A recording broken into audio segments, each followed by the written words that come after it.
Our next Hornet senior, Mr. Will Shirley. Will is the son of Eddie and Abby Shirley. His future plans are to attend Lindsay Wilson for a degree in education.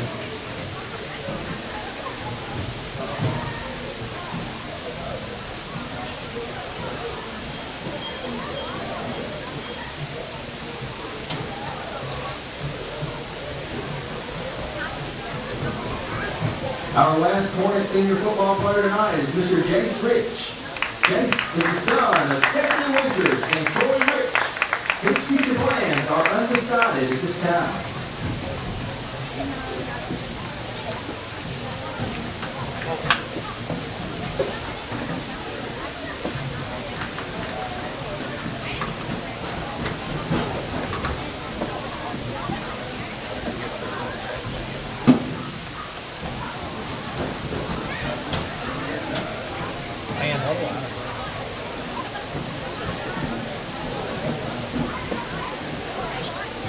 The next group we'd like to recognize tonight are your 2021 senior band members.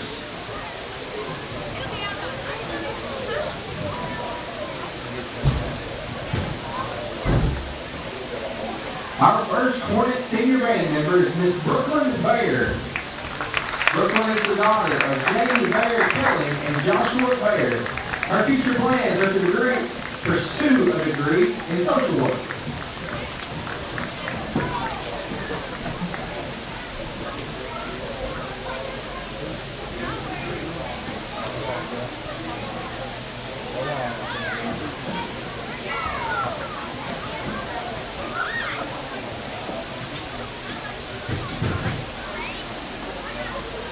Our next Hornet senior band member is Miss Mary Solich.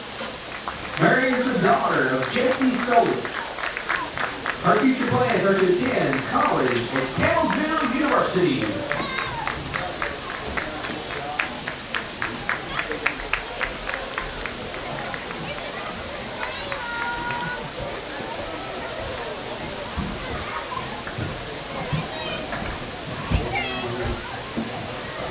Our last Hornet senior band member tonight is Mr. Dylan Thurman. Dylan is the son of Robert Hatcher and Jason Thurman. His future plans are to pursue a degree in computer science.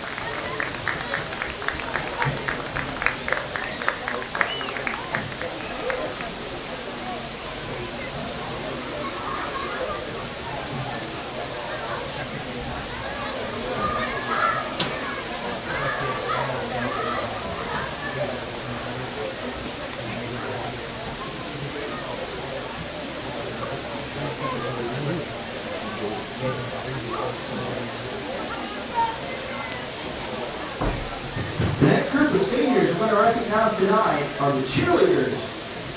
Our first Hornet senior cheerleader, Miss Jasmine Coleman. Jasmine is the daughter of Ben and Jacqueline Coleman. Her future plans are to attend the University of Louisville and go into nursing.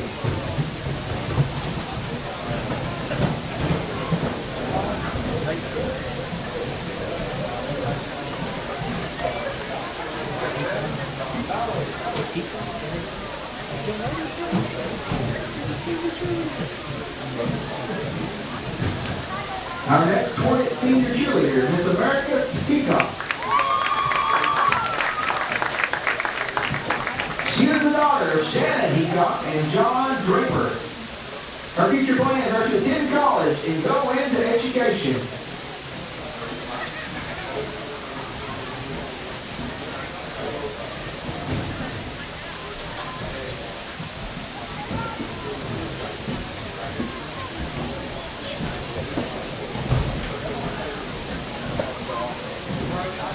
Our next Hornet senior is representing both the cheerleading squad and the cross-country team. And she is Miss Carly Howard. Carly is the daughter of David and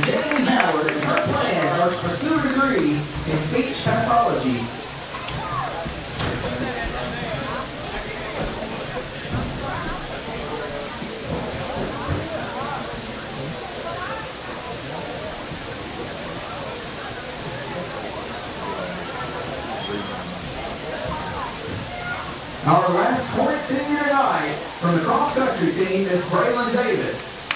She is the daughter of Jason and Allison Davis. Her future plans are to pursue a degree in physical therapy.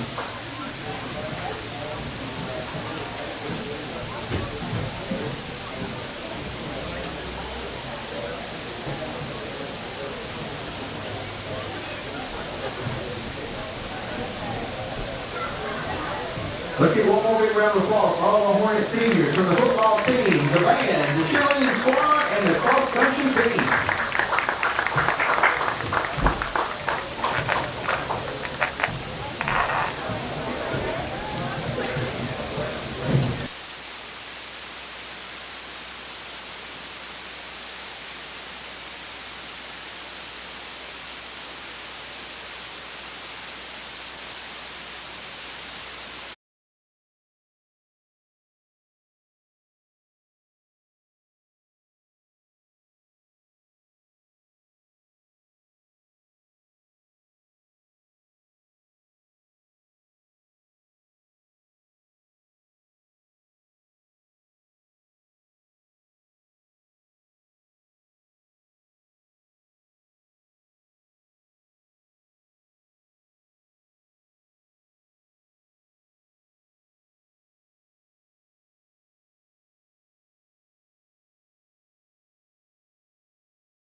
The fight song is going. It's a big game tonight. Rivalry week, senior night, and the district championship is on the line. Two undefeated district teams vying for the championship. I'm Coach Cheerleader, along with the main man of Stock, Tony. How's it going over there? Doing great, man. It's football, weather. We say this often, but it's not. This can't be more perfect if you love football, if you love the crisp, cool autumn night. It's going to be down in the 50s, might even touch the 40s. But I'm not a weatherman. I'm here to do color analysis for the game. We've also got a crowd still rolling in. You got stuck in that crowd just a little while. I did. I was a little late. Huge. Yeah, I was a little late for senior night, which I hate. I got to see most of it. But congratulations to all the seniors. Football, cross country, band, and cheerleading, I believe, honored tonight. We have a great crowd in the stands and on the track. And like you said, it looks like the 1970s heading to the drive-in movie as people are just rolling through. Look, Greene County, Metcalfe County, I don't care if you're 0-10, both teams, it's a huge game. But tonight, even more so, Metcalfe County, we're coming off a tough 2-point loss against Adair County. We have 2 actual losses on the year, one by 2 points in overtime, one by 2 points in regulation, and then, of course, the COVID game, which I don't even count. 5 wins on the season, but 3-0. The Hornets coming in tonight. Greene County, unblemished. You know, Greene County, I'm not sure if they're a surprise to the folks over there, but a little bit of a surprise here. I don't think we expected Greene County to do quite this productive and this good. We're going to talk about their offense and their defense in a minute, both putting up huge numbers for the Dragons. It's an impressive turnaround. I think Coach LJ and his staff have done a great job building a consistently strong program. On the other side, new coaching staff at Greene County trying to do that old Atlanta Braves thing, worst to first, and that's what Greene County's trying to do. But I tell you, tonight, again, throw out the records. This is something that goes way back for all you Hornet fans especially, and some of you Dragon fans who might be listening. There's no love loss here, although there are a lot of friendly rivals across the border. But the point is, this one has all the pomp and circumstance of great high school football. That it does, and again, such a perfect night to be out here playing. Crowd rolling in. You mentioned senior night, also Little League night at halftime tonight. We're going to have it all in front of a huge crowd here at Hornet Stadium. You mentioned Spider-Man meme. You beat me to it last week when we talked about the game. We predicted in the pregame show last week that the teams would be pretty similar, and that actually bore out. That was according to Hoyle, as the old saying goes. Tonight, I think Spider-Man meme again. You're looking at a team that's looking at you and thinking this exact same thing, which is don't give up a big pass, trying to overload the box to stop the run. That's it, but you're going to see the ground game on both sides for sure, and then just enough passing for one side or the other, hopefully, to get them over the top. That's the game plan. Look, on defense, you can see both teams with 8, 9, 10 people in the box, possibly, but like you said, you got to be careful that somebody doesn't throw it over the top. Obviously, Metcalfe County has that weaponry with Wyatt Bly going deep. Wyatt Bly going deep, or maybe coming back to do a pass even out of an option play. Mason Estes is getting better with the pass when he's got time to stay his feet. He can get it down the field. Now I was watching the warm-up. Zach Ferguson, who you expect to do most of his damage with his legs, he was throwing some nice 30-yard fades to his receivers. They were catching them. Now, we've seen that in warm-ups. We've seen other teams come in here and not have such luck. So Ferguson can put it out there. If the Hornets bite up too much, someone gets deep, Ferguson can hit him, so we got to watch that. Both the Hornets and the Dragons strong up front, good offensive line, good defensive line play. Both of them are going to be looking to really play smash mouth football. I think that's going to be one of the fun things to watch, is how things go in the trenches tonight. Well, that it will. We'll talk about Greene County's 4-headed monster, obviously the Hornets as well at the run game. You listen to the Kings for Charcoal pregame show, about 8 minutes, 25 seconds away from action. On the other side of this 2-minute break, though, we're going to have Coach LJ's pregame interview on the other side of this 2-minute break. So stay tuned. You're on your home for the Hornets and the KY Sports Guys. 9-1, the Hoss.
All right, welcome back to Pregame Show, brought to you by Kingsford Charcoal. Coach Jared along with the main man, the Stock Tony with KY Sports. Guys, had a great show this past Wednesday with Clayton Truder. Man, what a guest. He was fantastic. Fun time. But right now, the focus on the Hornets.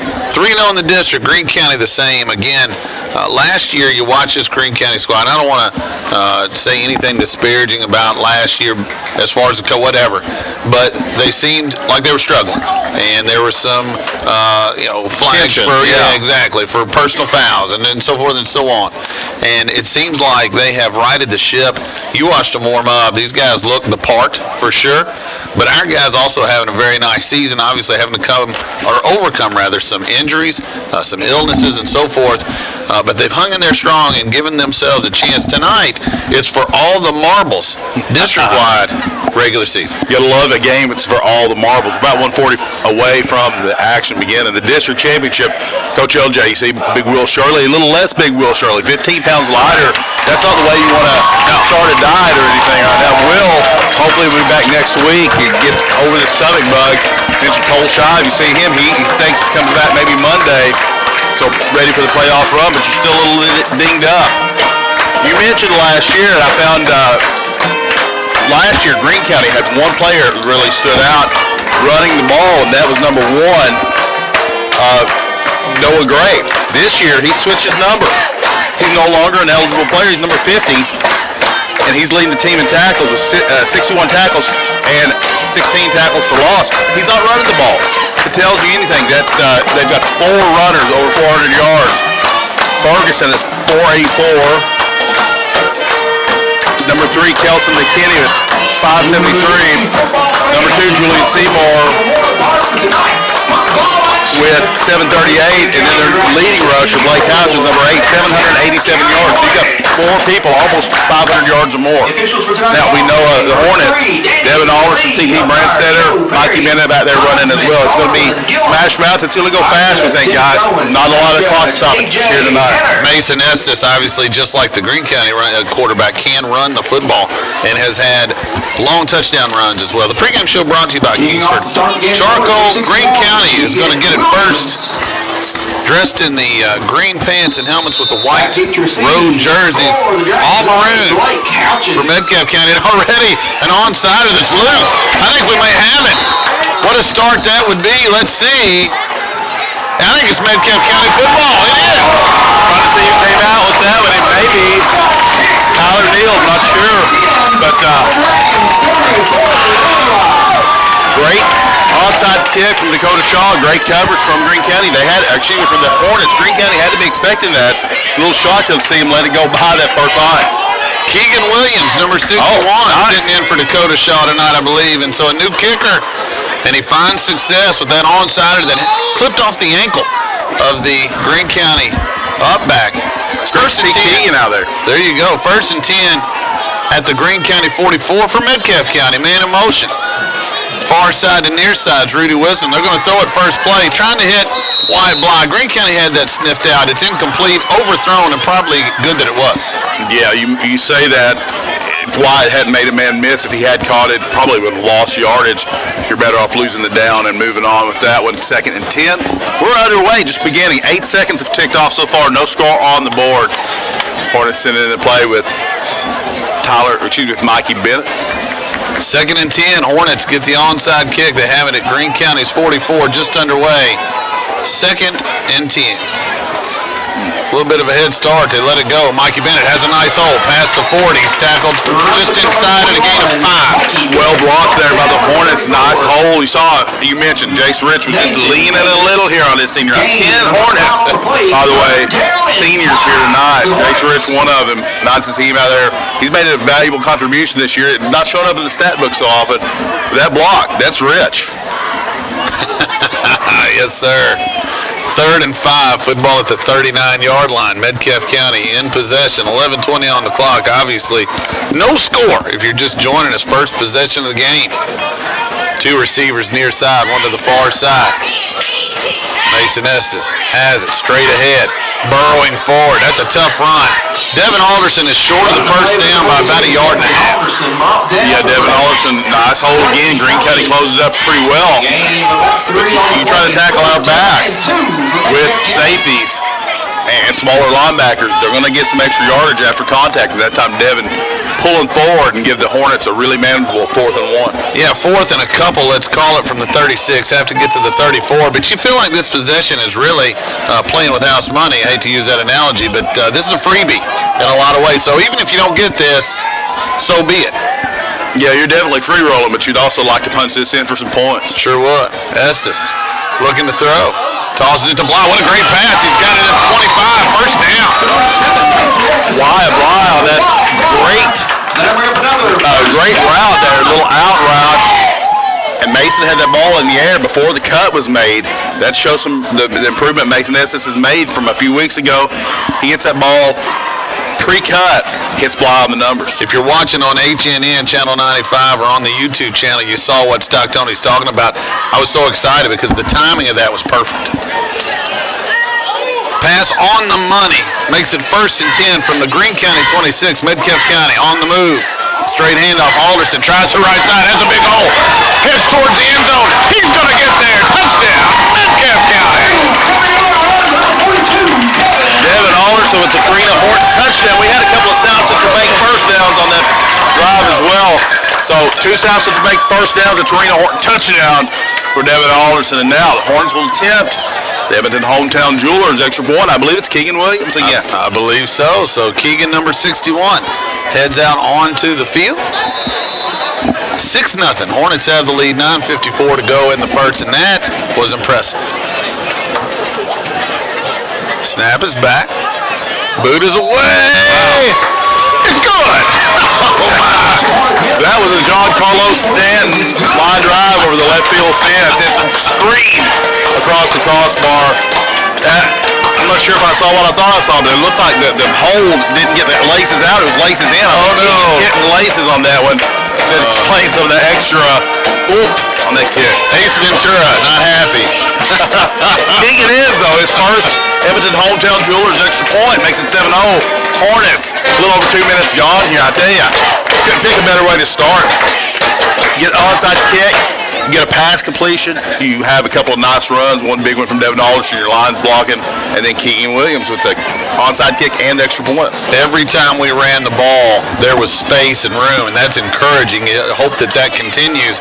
I feel like we've kind of come out and knocked them in the teeth a little bit, not to use too violent of an analogy, but man, what a great start to this football game. 9:54 to go in the first. Hornets up 7-0. Number 61, Keegan Williams, who scraped a little paint off the upright there. I guess the crossbar, to be more specific. But it doesn't matter. It all counts. See if we can get a second one of these onside kicks. Tries the other side. And this time, Greene County falls on it. They'll have it 1st and 10 from their own 49. Yeah, number 7 on that one, Kate Kessler. He says, look, I'm just going to lay on this one. Smart move by Kessler. 9:53 to go in the first. The Hornets jump out to a quick 7-0 lead. A nice drive. Again, a lot at stake tonight besides just pride and rivalry and just wanting to win a game, which I think is most important in high school sports. Winner gets the number 1 seed. They get the guaranteed home game versus the 4 seed, which is an easier path probably than Monroe County, who will end up being the 3 seed, we think. And then obviously if you win that first one, you get the home game for the district championship in the playoffs. 1st and 10, Greene County under center. They hand it off, and the big guy's stopped. Oh my! Metcalfe County getting it done. Tackle for loss there from Luke Meadows. Give the assist to Tanner Jensen, but Meadows made him first on the little trickeration, trying to misdirection. Hornets had 2 men there. Said no doing. Loss of 1. 2nd down and 11 for the Dragons. You get a sense that they're going to try some misdirection and so forth, but we were not fooled. The scouting report and the attention to detail, good. 2nd and 11. Trying the right side again. A bigger hole this time. Metcalfe County finally hauls down the Greene County carrier at the 45 in Metcalfe County territory. Tanner Jesse on that tackle. Vibber also got a piece of that one. Well blocked there by Greene County. The Hornets strung it out, but there was a hole to cut up in, and the runner did a nice job. He's going to bring up a third and a long 4, maybe a short 5 here for Greene County. That last carry by Blake Houchins, the junior number 8, 3rd and 4. Straight handoff up the middle. Hit hard, but I think that'll be a first down. Got to give credit to that ball carrier, number 3, Kelson McKinney. Tyler Vibber makes the tackle, but not before the first down. You mentioned Houchins. I saw him out here without pads. He's a load. He's a big kid, really thick, really strong looking. He's going to be tough to tackle. First and 10. Greene County has it at the Metcalfe County 40. They're talking about the clock, and it's an issue where it's running, but it's not showing it. Daniel Bragg communicating that. Handoff again. Decent defense that time. Stacks up number 2, if I can find him, Julian Seymour. You talk about a 4-headed rushing monster. They're using them all. Oh, yeah, they're going to spread it out, and you think that probably comes into play late in the game, especially on a warm night. I like this cool night for the Hornets here because they run 4 different guys. It's going to wear down your defense. Carson Brown, by the way, made that tackle here on his senior night. Quarterback keeper gets it to the 35. It'll be 3rd and 5 from there. I like this. This is old school. Line up quick, hand it to a running back, maybe keep it with the quarterback, but it's ground chuck. So far, the Hornets up to the task. Vibber Bennett on that tackle, by the way. Yeah, I think, as I said pregame, I think we're going to see a quick moving game. I don't think we're going to see a lot of balls on the ground. It's going to be a lot of running. 7:30 to go, first quarter. Hornets up 7-0. Straight handoff again, stacked up again, but churning towards that first down marker. I think maybe short by a fraction. Boy, it's going to be really close. It's going to be 4th and inches, I believe. Looked like maybe again. Tyler Vibber having himself a big night. He was in on that tackle. I'm not sure who all else. A lot of guys. Bring up, as you mentioned, 4th and 1. Look, you've got a good running back here. I think you got to look for Houchins, but you got to also watch play action. This is the kind of place where Greene County might try to throw one over your head for a touchdown. Power formation. Put a man in motion. Greene County only has the 2 receivers. They're clearing aside. And now we're going to get a timeout. Looks like Greene County wants it. I think they were seeing what we would do with the motion there, and now they're going to try to come up with the play they like. 6:49 to go in the first, 7-0.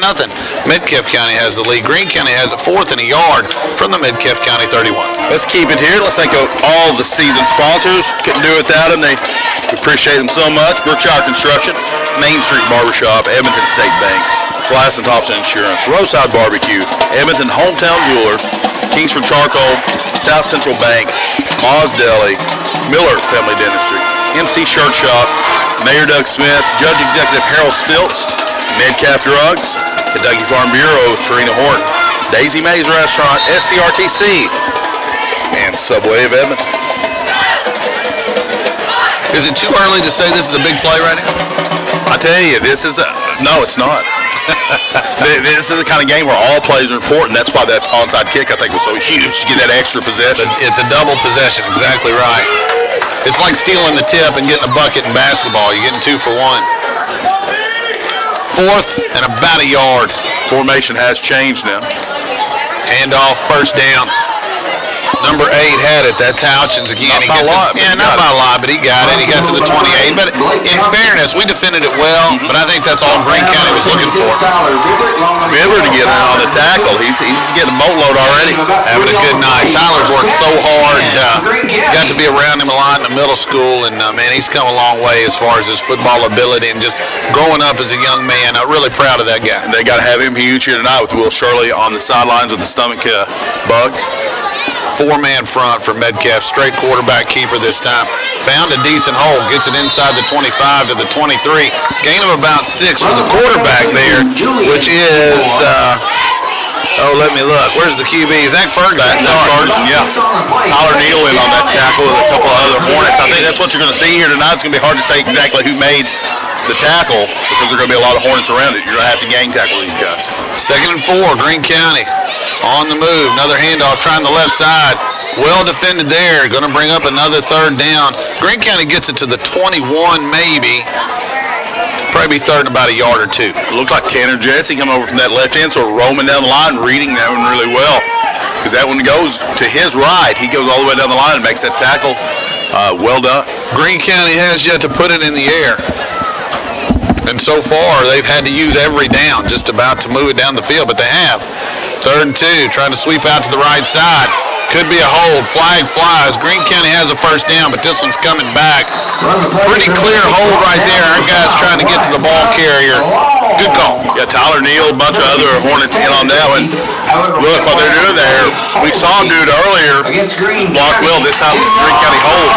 You extend that out, you make Greene County run, move their feet, and sometimes you just get tired and you just reach and give it a little tug, and that's what happened with the Dragons on that one. That's big. It's an interesting play call. They try to get it to the outside, and that's one of the dangers of doing that. A lot of their success so far has been right up the middle. Yeah, you've got a big team, and you've got a big line, but you're also running against a big line. That's true. We saw the Hornets facing a dare last week, and this first time they'd seen a line like that. I think it's probably the first time Greene County's seen a line quite like ours.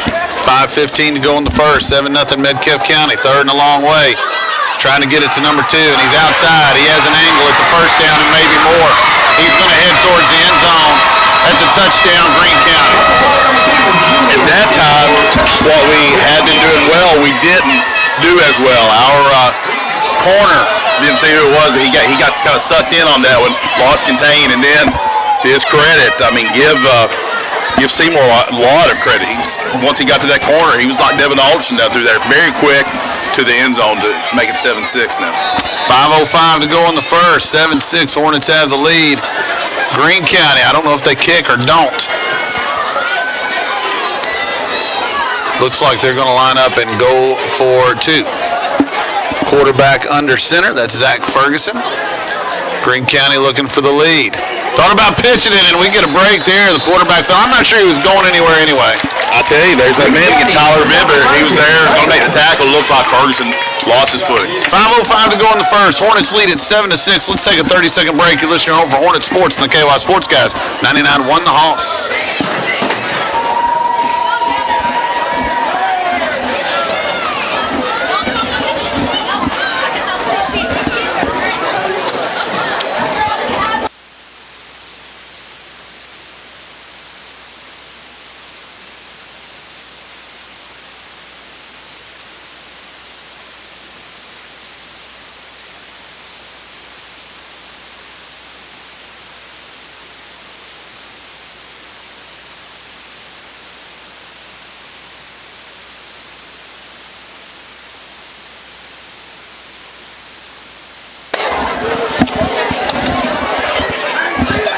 Welcome back, everybody. 5:05 to go in the first. It's been an entertaining game already. Metcalfe County with an onside kick and then takes it to the house. Devin Alderson with the touchdown run.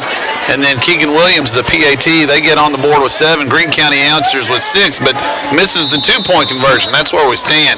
7-6, Hornets by a point. Here's the kick. And, man, they just pop it up. Fair catch is called for, and that's the right play right there. He called for a fair catch, so probably need to just let him be. Mikey Finley, looks like the Hornets have studied this a little bit. Here's the rule on that. You can't fair catch or kickoff as long as it's not hit the ground. That's why you cannot fair catch an onside kick because it's hit the ground already. But if they pop it up, that's the only move you got, because if you don't, you're going to get hit, and you're going to get hit hard. So the Hornets studied well there. That's a good job on the coaching staff. A good job for the kids listening on that. You feel like we've really been coached through this one. We always do a good job, but I'm especially impressed so far. 1st and 10 Hornets from the 41. Handoff. Alderson, jump cut, flag. This one's coming back. Alderson gets to the 47, but hold the phone. A little extracurricular activity looked like almost afterward. It was the umpire. And you're going to hear tonight, Stockton's Football 101 at halftime, who each official is and kind of what he or she does at the time the umpire seeing the hold.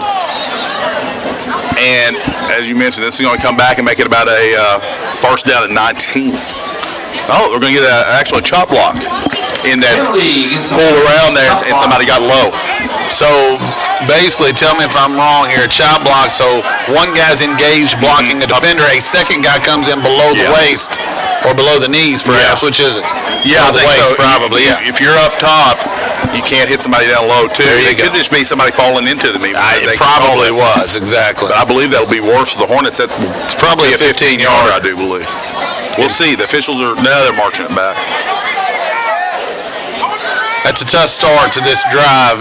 We're not an offense that's geared to make up huge chunks of yardage. So the football all the way back to the 28, and it'll be 1st and 23. Just run your offense here. Don't panic and try to get a big chunk on this one.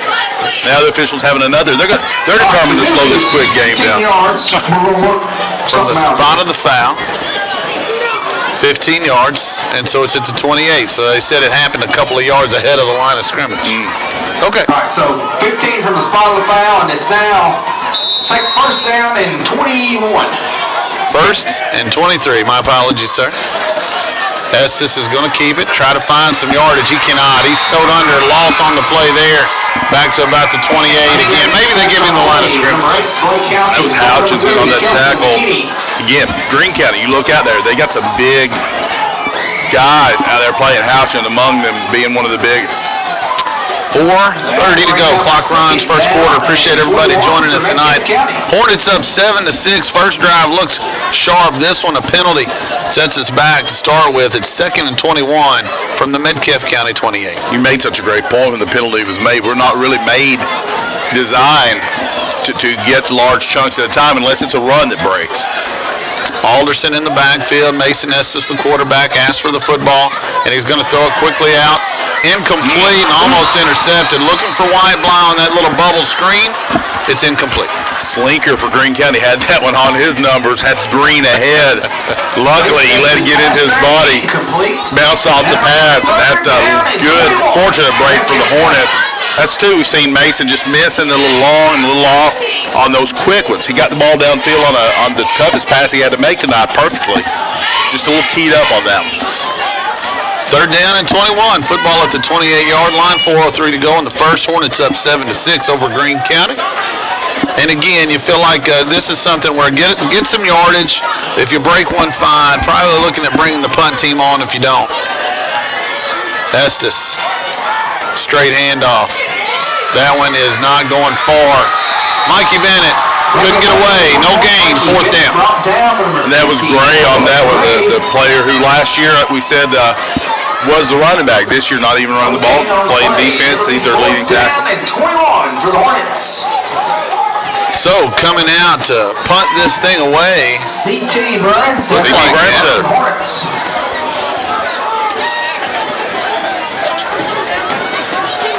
4th and 21. CT has the football, gets it away. Nice punt. End over end, hits at the 45, bounces across the 50, across the 45, and down to the Greene County 42-yard line. And so well done, CT. The Greene County 42-yard line. Talk about a 30-plus yard punt maybe there for CT. Good spiral. It got the good bounce, as you mentioned. So it's 3:20 to go in this first quarter. 7-6 is your score. The Hornets lead. Greene County set to take over for their second possession. And the trick on that one, CT, that's probably his first punt ever in varsity football. Greene County was bringing people, just catch it and get it away and get us something. I thought that turned out really well. First down, Greene County, a little trickeration, pitch. Looked like they might want to throw it, but instead they keep it. And the fumble, ball's loose. Metcalfe County, I think, is on it. Let's see. Both teams act like they have it. And I think Greene County might, because we're not celebrating a whole lot. That was fortunate. I think it was Mikey Bennett who back-tapped that one when the Greene County runner cut it up. He back-tapped it and knocked it out. I thought the Hornets had it, but Greene County, fortunate to find that one. The odds were not for Greene County. There was one of them and about 6 of us, but Greene County got it. To their credit, it was the quarterback, Zach Ferguson, who came away with it. Number 2, Julian Seymour on the carry. It's 2nd and 6. They give it back to Seymour. Tries the left side. He had success earlier. He has it again. And it'll be a first down for Greene County into Metcalfe County territory. Host of Hornets over there, Swarm. Try to catch. Maybe Tristan Thurman came up to get a piece of that tackle, but a good run for Seymour on that one. It's going to be 2:35 to go in this first quarter. Greene County driving down 7-6. We're trying to get some subs on the field. Coach LJ is going to call timeout. It's interesting. Greene County, they don't throw the ball, but they do hurry up to the line. It's a tempo running game. So 2:31 to go, 7-6 is your score. Hornets up in this first quarter. Let's take a quick 30. You're on your home for the Hornets and the KY Sports guys. 99-1 the Hawks. I gave Thurman in. He had something on it. I don't know. It's hard.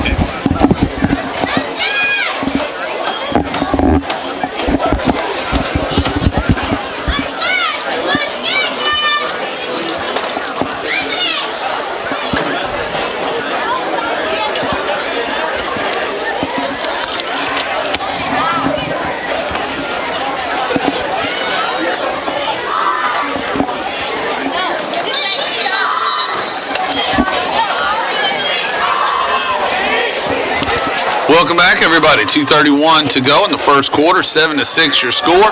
Metcalfe County has the 1-point lead. Greene County on the move at the Metcalfe County 41. First and 10. And Stocktony, here's the key. They have those 4 guys that can run it. They don't throw it. You might stop them on first down. You might stop them on second down. But can you stop them every time? This time a big hole up the middle. Gain of 8, maybe 9. Yeah, it's going to be tough. That's why we knew coming in. Mason Estes getting that tackle there, but long 8-yard gain for Greene. And again, you mentioned hurried up to the line, getting ready to snap this ball quickly. Football at the 33. Straight handoff. We're in the backfield. Luke Meadows, tackle for loss at the 35. Big Luke Meadows. Tanner Jesse on assist, but Meadows goes horizontal, parallel to the ground to bring down the runner. And that's just, I say it every week. I feel like I'm record on repeat, but I love saying it. Luke Meadows, fast, but also you can tell he's lessened. He's getting off of the snap quickly to get. You just don't get in that backfield unless you're doing both of those. You didn't want to go with broken record. What did I say? Record on repeat. There we go. 4, handoff, tracking him down, caught him from behind. Another big loss. Guess who? Big Luke Meadows. Not sure if you watched the game last night or not. Cleveland. Now, this is obviously the comparison, but I'm going to make is to one of the best players in the league. But Myles Garrett, you see him coming behind you, it's almost like the RoboCop or the Terminator. That's what Luke Meadows looked like there. He was chasing him down, had the arms going, brings him down. I'm going to do even worse than that. It reminds me of those highlights of Lawrence Taylor back today, man. If he was chasing you down, just go down, because he's going to get you. Under a minute now, 4th and 7, Greene County. Big play here. Will they throw it this time? No, they won't. Luke Meadows! Runner back at the 45-yard line. Turnover on down. Tackles for loss, 3 in a row for Luke Meadows. I think what a series for big number 75. Wow. Luke Meadows, take a bow, son. Wow. They mark it at the 48. They had it 2nd and 3 from the 33. Luke Meadows with 3 straight tackles for loss that drops Greene County 15 yards. Amazing. You know, we have some things sponsored. We need to have a sponsored tackles for loss, because Luke Meadows would be making somebody a good deal. Give it to the KY Sports guys. All right, the KY Sports guys tackle for loss. 1st and 10 at the 48. Man in motion is Wyatt Bly. Little straight pitch, trying to get Alderson to the outside. Makes a man miss, but it gets it back. Maybe got a yard. Good effort there by Devin, because that was trouble from the start. Yeah, that's great 1-yard run. You don't hear that a lot, but that was a really, maybe 2 yards. We can get close to 2. Looks like, yeah, it fell to the 50. I like what he did there. Greene County did what the Hornets have been doing. They strung that one out, cut it up, and then he turned backwards, held on to the ball, and just got what he could for it. And again, 2 yards there is huge. Looks like the Hornets are going to take it to the quarter. Clock running down. It's about 10 seconds to go. It's been an entertaining first quarter filled with lots of good plays from both teams. It's as competitive as we thought it would be. At the end of one, Metcalfe County has the 1-point lead, 7-6 over Greene County. Let's take it back to the studio for 30 seconds. You're listening to your home for Hornet Sports and the KY Sports guys. 99-1 the Hoss.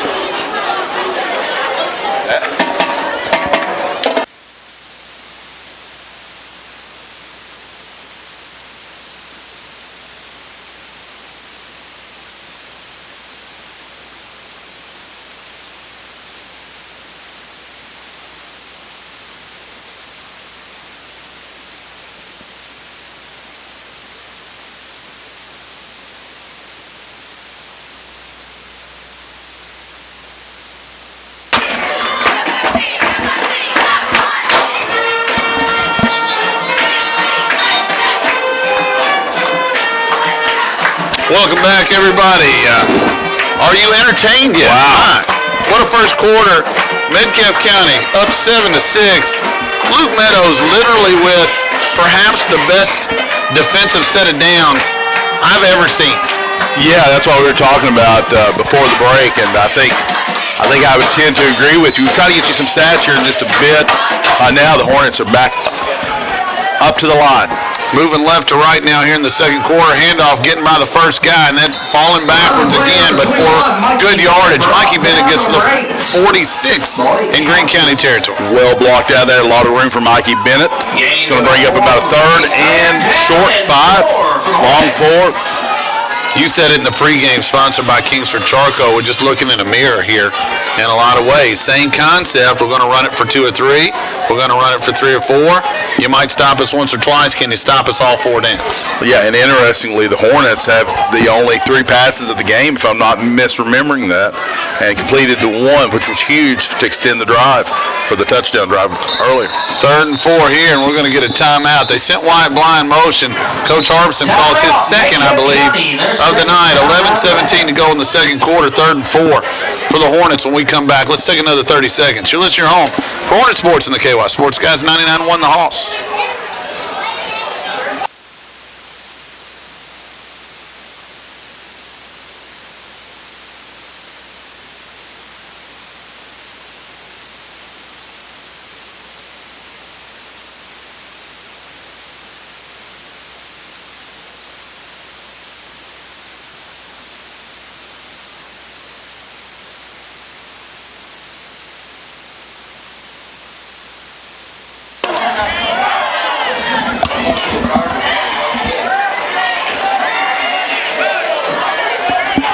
Welcome back, folks. Let's try it again. 3rd and 4 from the Greene County 46. Mason Estes asks for the football. He's looking to throw. Pumps. Going deep. Into double coverage. And Wyatt Bly's down there, but that one's out of bounds. It'll be 4th and 4. Trying the pump and go. Yeah, a little stop-go route. As you mentioned, double coverage. It was one that probably good thing that he didn't throw that one more towards the inside of the field, because if he had it, that's a good possibility that was picked by the free safety. Interestingly now, Coach is going to play the field position game, bring out CT. I don't mind it. I also wouldn't mind seeing CT just take off and running over people. CT right now looks like he's going to punt the football. He has it. Puts the toe to it, and this one's a low line drive, and it hits us at the 27, and so it'll be downed inside of that. They're spotting the football at the 21, but that's not right, is it? No, they should. Yeah, there you go. Yeah, they're fixing that. That was interesting because, well, it hit Tristan Thurman in the back, right? Yeah, it hit him in the back. He didn't know.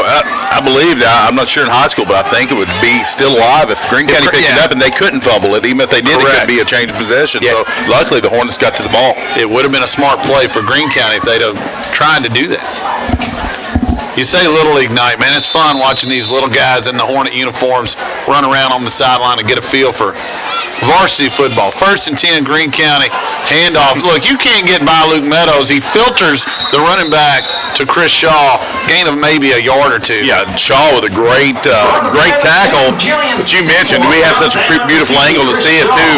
The work that Luke Meadows is doing inside. It's almost like a boxing match. It's not punches being thrown, but his arms are constantly moving. His feet are constantly moving. You don't play defense without moving your feet in any sport. I'm sure you preach that on the basketball court a lot. Same here. You got to move your feet, your arms. It's a whole body experience. 10.5 minutes to go. Great point, sir. Second quarter, 7-6. Hornets have the lead. They gave him 3. It's 2nd and 7 from the 30.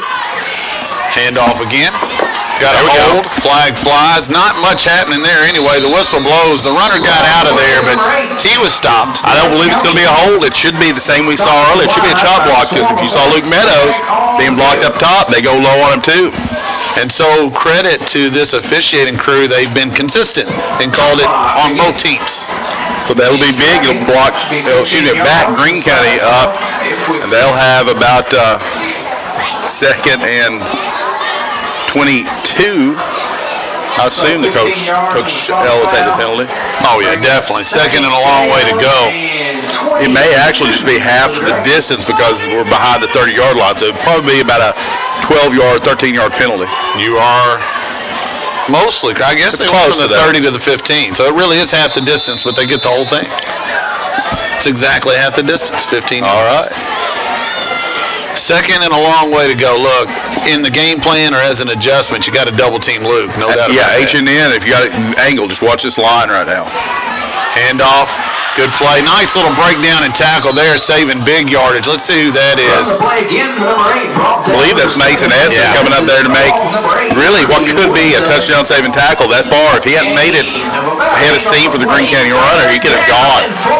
It's 3rd and 14 from the 22, but so impressive. Mason S. is fundamentally sound right there, breaking down, going low, and stopping that running back. Meadows right now looks like he may just be cramping up or something. He's coming out for a break on this big down. Got Big Hunter Fox in there, Chris Shaw also out there, Tyler Vibert as well, Tanner Jesse, that's your front four. Looks like some equipment trouble maybe, and they want to get him back as quickly as possible. 3rd and 14, rolling around. Let's see if they actually do throw it. They do throw it, and it's almost intercepted. Mason Estes had it, but he dropped it. Still, good coverage. Well, that evens out because Greene County had the interception earlier and they couldn't come up with it. So, That's okay, because it's evens it out. Daniel Bragg, he's giving it the seal of approval. It's all right.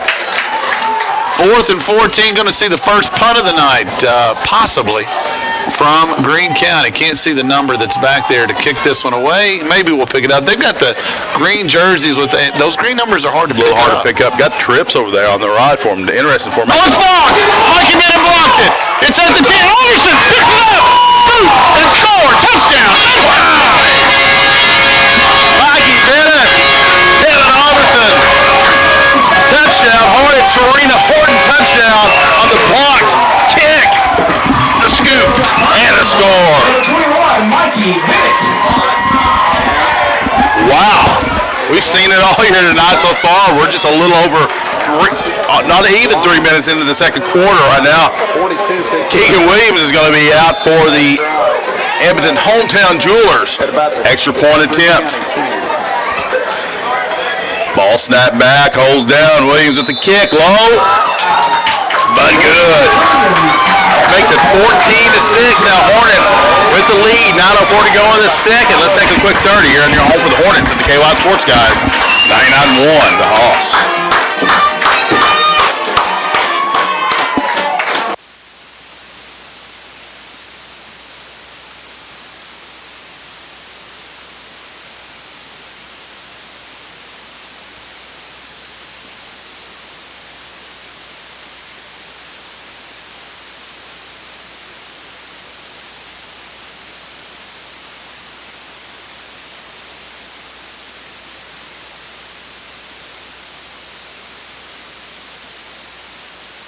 Football player participating in Little League night.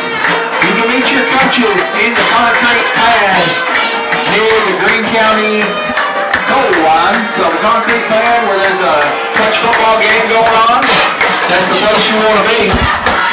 Also, shoulder sandwiches, hot chocolate for sale by the girls basketball team. Shoulder sandwiches are $4. Welcome back, everybody. 9:04 to go in the second quarter. Special teams being big tonight, and this time it's kicked out of bounds. The ball goes out at the 46-yard line.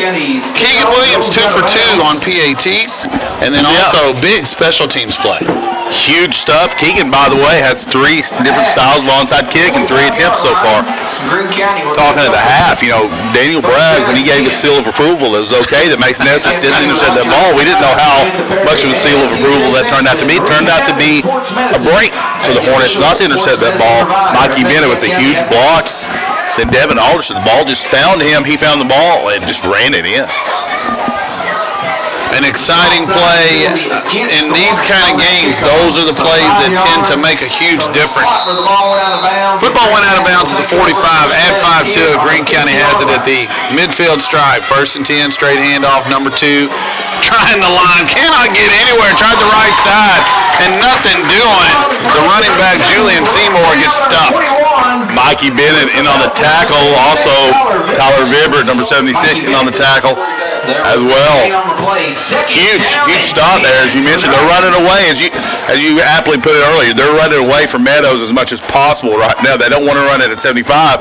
They run it there at 76-21. They're in on that tackle. 14-6. Metcalfe County up 8. 8:30 to go in the second quarter. 2nd and 10. Greene County. Handoff to Seymour again. Has a little bit of space, but not much. He's snowed under at the 47.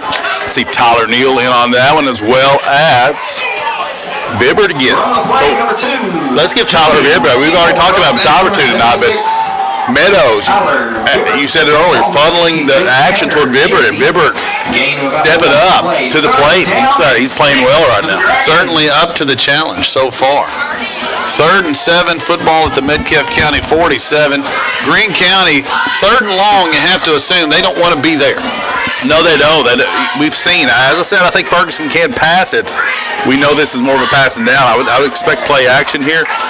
But Meadows, you know how he is too. No, they run straight. Handoff, number 8, rolls over him, man. I think he's got a first down to the 40. Good hard run there.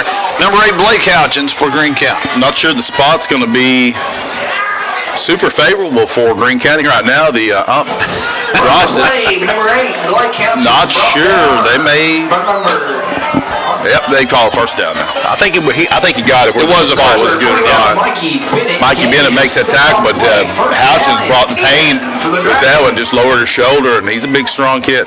Yeah, you got to like how he runs. You can see how this Greene County team has been successful running the football. Under center, Ferguson, the quarterback, hands it off to Houchins again. Tries to get out to the right side, and that's not really where he feels comfortable, it doesn't seem to me. Good defense by the Hornets, no gain on the play. Tyler Neal in on that one. Mikey Bennett was pursuing it as well, so they're going to actually get the tackle for loss there for the Hornets. Good job coming up in support from that quarterback position by Neal. Well done, and a good catch by you. The football at the 41-yard line. Last time, 3 consecutive tackles for loss led to a Greene County punt. And actually a turnover on downs. Oh my, they tried to do a little trickeration there, but not having it. Number 70, Hunter Fox.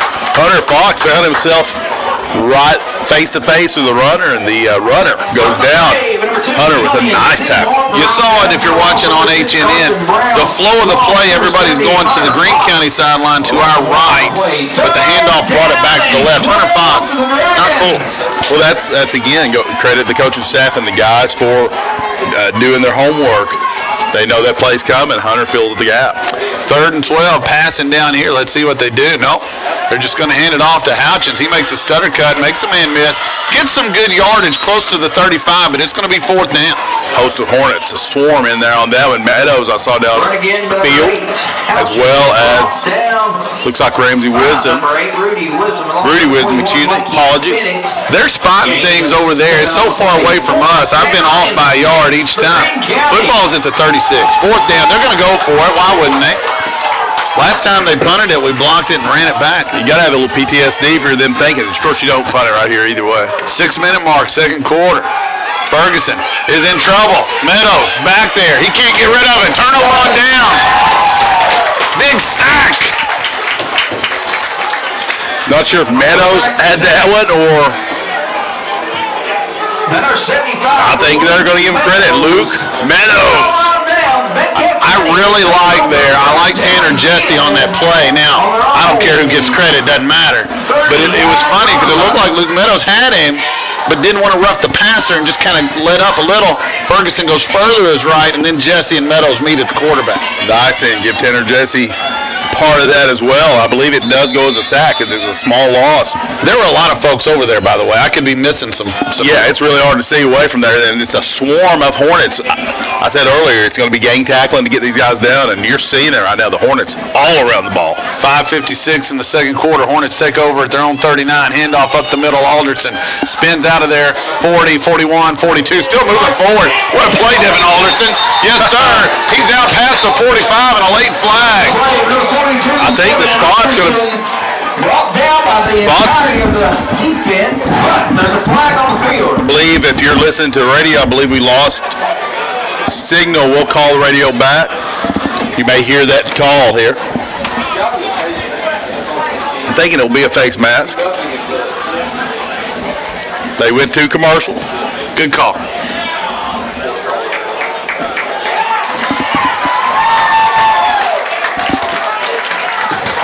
against the Dragons. Incidental face mask. 5 yards from the end of the run. Okay, so that was a face mask. So it's going to be first at a short 1. Hornets back to the line. So first down and 1 for the Hornets. Snap comes, Estes. Rather outside, a lot of room. Big gain, Mason Estes. He's coming second, Mason Estes. A gain of 6 Okay, welcome back. A little bit of difficulty there. If you're on HNN, you saw it. We were still talking through it. If you're listening on the radio, 99.1 The Hoss, that was our issue there. The phone went out for whatever reason. For some reason, But we're back in, so that was our fault, not the radio. Here's what happened. We had a nice run, then a face mask. Yes, sir. Well, that's a South Central Bank first down, by the way. Mason Estes on that run. And then a large run. Mason Estes, the quarterback, keeps it, gets it inside the 35 to the 34. Hornets on the march as we head towards the 5-minute mark in the second. Devin Alderson this time breaks a tackle, goes forward. Devin, his stat sheet won't look great necessarily, but he was hitting the backfield for a loss of 4. He gets a gain of 4. Yeah, that's an 8-yard, essentially an 8-yard gain that's going to go as 4. I'll still talk about that earlier run where he got 2 yards out of nothing as well. Just hard-nosed running. Devin Alderson on his senior night right now, leaving it all on the field. You talk about a sense of urgency. Senior night, district championship on the line, plus it's Greene County Metcalfe, and that just brings the juices out a little bit. Our kids are playing hard right now. 4.5 to go, 2nd and 6 from the 31. Mikey Bennett, no. Mason Estes, yes. First down and more. He's inside the 25 to the 23. Big Hunter Fox, nice blocking there. Nice blocking downfield for the Hornets as well. And that's another South Central Bank. First down for the Hornets on the drive, nearing the maroon zone. Give a shout out as well to big number 73, Jake Love. Saw him down the field getting some blocking going on. And so Jake getting it done as well. This front line for Metcalfe County strong. Nothing those big guys love more than getting out ahead of the play and seeing a safety or cornerback come in there and just getting to, engage. Tanner Jesse, the center, Chris Shaw, and then Jake Love. That's your right side. That's where they went the last time. This time they tried the left side, but a cutback. Alderson has an angle. 10-5. Touchdown.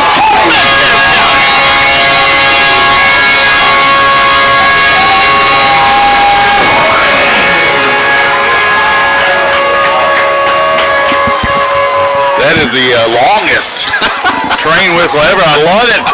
Karina Horton touchdown for Devin Alderson on the cutback. Great blocking, and I believe that was Mason Estes. Excuse me, that was Rudy Wisdom out there making the block out of the wide receiver spot to give him that extra little bit. PAT is up, and it is good again. There you go. Keegan Williams, number 61. 3 for 3. It's 21-6 Hornets. The third in a row. Edmonton Hometown Jewelers extra point makes it 21-6. Hornets. 3:54 to go in the second quarter. I saw the Greene County Cheerleader. You know, everybody has a banner, and you make a little fun of the other team with it. And their banner was all buzz, no sting. Might want to rethink that one, right? Yeah, way to go. You've already been stung, though, and let's just go back. The first play of the game, the kickoff. That just set the tempo right now for the Hornets, and it got Greene County a little bit off kilter. I think they weren't ready for it. They come out here, the Hornets right now too. Their hustle, get those small things happening. Those things happen when you're playing hard. They go in your favor. 3:54 to go in the second quarter. Metcalfe County ahead, 21-6. Keegan Williams, number 61, will kick it off. And here's the trick. Get a stop here. Don't even worry about a score, but get a stop, and you get the kick to start the third quarter. You get a stop and a score, man, you can really put some distance between the Hornets and the Dragons. This squib taken safely at the 49. Well done for Greene County. They're going to take it over near midfield. 3:52 to go in the first half. We'll have Little League night at halftime. We'll also have talk with Coach Dina Hurt, cross country, big day tomorrow. I am super, super excited about tomorrow. Can't wait to get up there and watch our boys and girls run. That'll be the Glass and Thompson halftime show coming your way in a little under 4 minutes. Shotgun formation, handoff, number 2, Seymour has a big hole may have a first down. We'll see where they spot it. Just a tad short, perhaps. No, I think he's going to have it. Gets to the 41. Rudy Wisdom's going to make that tackle, but not before, as you mentioned, Seymour getting first down. Now, we've seen different runners for Greene County. That time, Seymour with a nice one. This time, Seymour has it again on first down. Gets about 4, maybe 5, close to the 36. Looks like Braden Neal in on that tackle for the Hornets. Seymour seems to, he's a different runner. Another big runner, but looks a little quicker to the hole right now. Greene County tested that out. We saw him get outside, so you want to keep him bottled up if at all possible. Missed that one by a yard as well. When it gets that right side, it's just hard to see. They spotted it at the 37. It's exactly 2nd and 6 for Greene County. 3:05 and the clock runs in the second quarter. Hornets up 21-6. 2 backs to either side of the quarterback. Hand it off and stuffed. What a tackle. Can you guess? TFL. KY Sports guy for Luke Meadows. Wow. Look, there's a lot of guys on the Hornets deserve a lot of credit, but right now Luke Meadows is not single-handedly, but he is taking over this game. I'm not seeing a defensive performance quite like this in quite a while. Well, I think what's cool is they're not able to block Bibbert or Shaw or Hunter Fox, so they can't avoid him. And then they run at him, or Tanner Jesse, exactly. Hornets jump. Should be a flag. I don't see a flag. Are they saying he got back? I didn't think you were allowed to get back in high school. That's a lot of Hornets. Chris Shaw in on that one. Meadows, though, as well, in on the tackle. I guess he didn't go quite across the plane. He may have been too far, but that shows you. If you're Coach Harbison, that's Meadows just anticipating. You see the quickness. He was just a little early, but got back. Didn't go across enough. So they're giving him a yard. So that's a very interesting spot we've had here from the crew. 4th down. Minute 45 to go. About 6 to go. Ferguson wants to throw it. He does throw it. That one's incomplete and another big stop. Yes, sir. Hornets getting it done. Hornet defense turning over Greene County on downs with 1:42 to go in this first half. One timeout. So we'll see. The Hornets going to take over. I tell you, huge defensive stops from this Metcalfe County Hornet defense. So let's go back to 3rd down. Great job, as you said, of not jumping into the neutral zone across. So good job there. Then a big stop again, and then you force these guys to pass. They're over through the air. Not what Greene County wants to do at all. Now the Hornets go back to the ground game. We'll see. Get some yardage. You'll see what you can do. I tell you, a score right here would be super sweet. 1st and 10 from the 37. Estes straight handoff. Mikey Bennett makes a man miss. Gets to the 39. Gain of a couple. Nice little cut from Mikey Bennett. Look, though, you know this. Barring an onside kick, you're getting the ball back to start this second half, so you don't want to get too crazy here. Greene County, I believe, has one timeout as well. They gave Mikey 3, knows the football on the 40. 2nd and a long 7.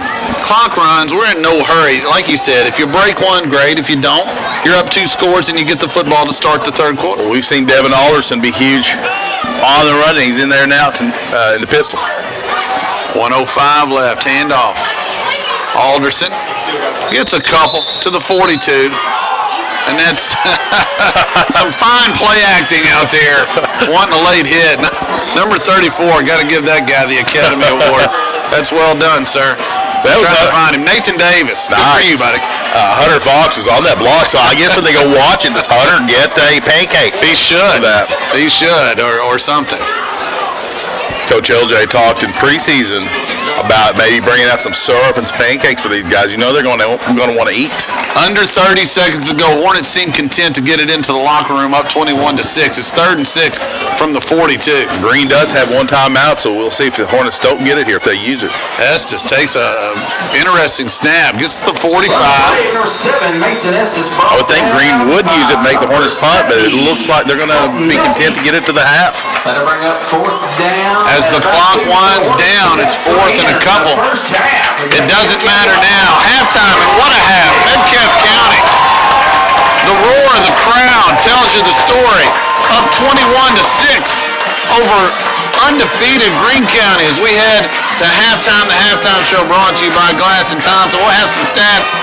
cross-country coach Dina Hurt to talk about the region run tomorrow and much, much more. We'll have all that in 2 minutes. You're listening home for Hornet Sports and the KY Sports Guys, 99.1 The Hoss.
Can you hear me?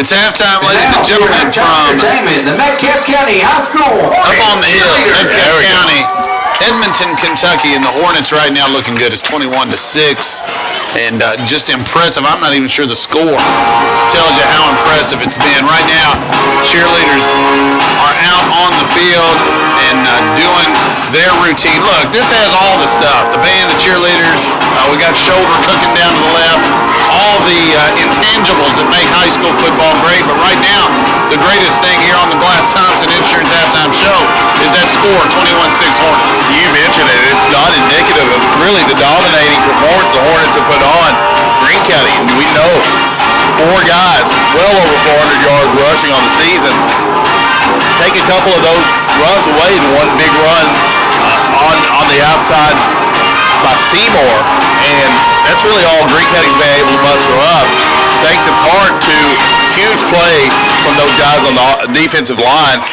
Luke Meadows leading the way, but Tyler Bibbert having a huge game. Tanner Jesse also big. Chris Shaw as well. Filling in for Will Shirley, making his presence. Losing him, you thought would hurt, and it does. But those guys are really stepping up to take over and help out with him on the sideline with a stomach ailment. It's great to see that next man up mentality. Like you said, look, you can't replace Big Will. He's a fantastic player and a big part of this team, obviously, but it's good to see those other guys getting it done. It's been an exemplary performance by the Metcalfe County defense, and really special teams offense, all of it clicking tonight in all 3 phases.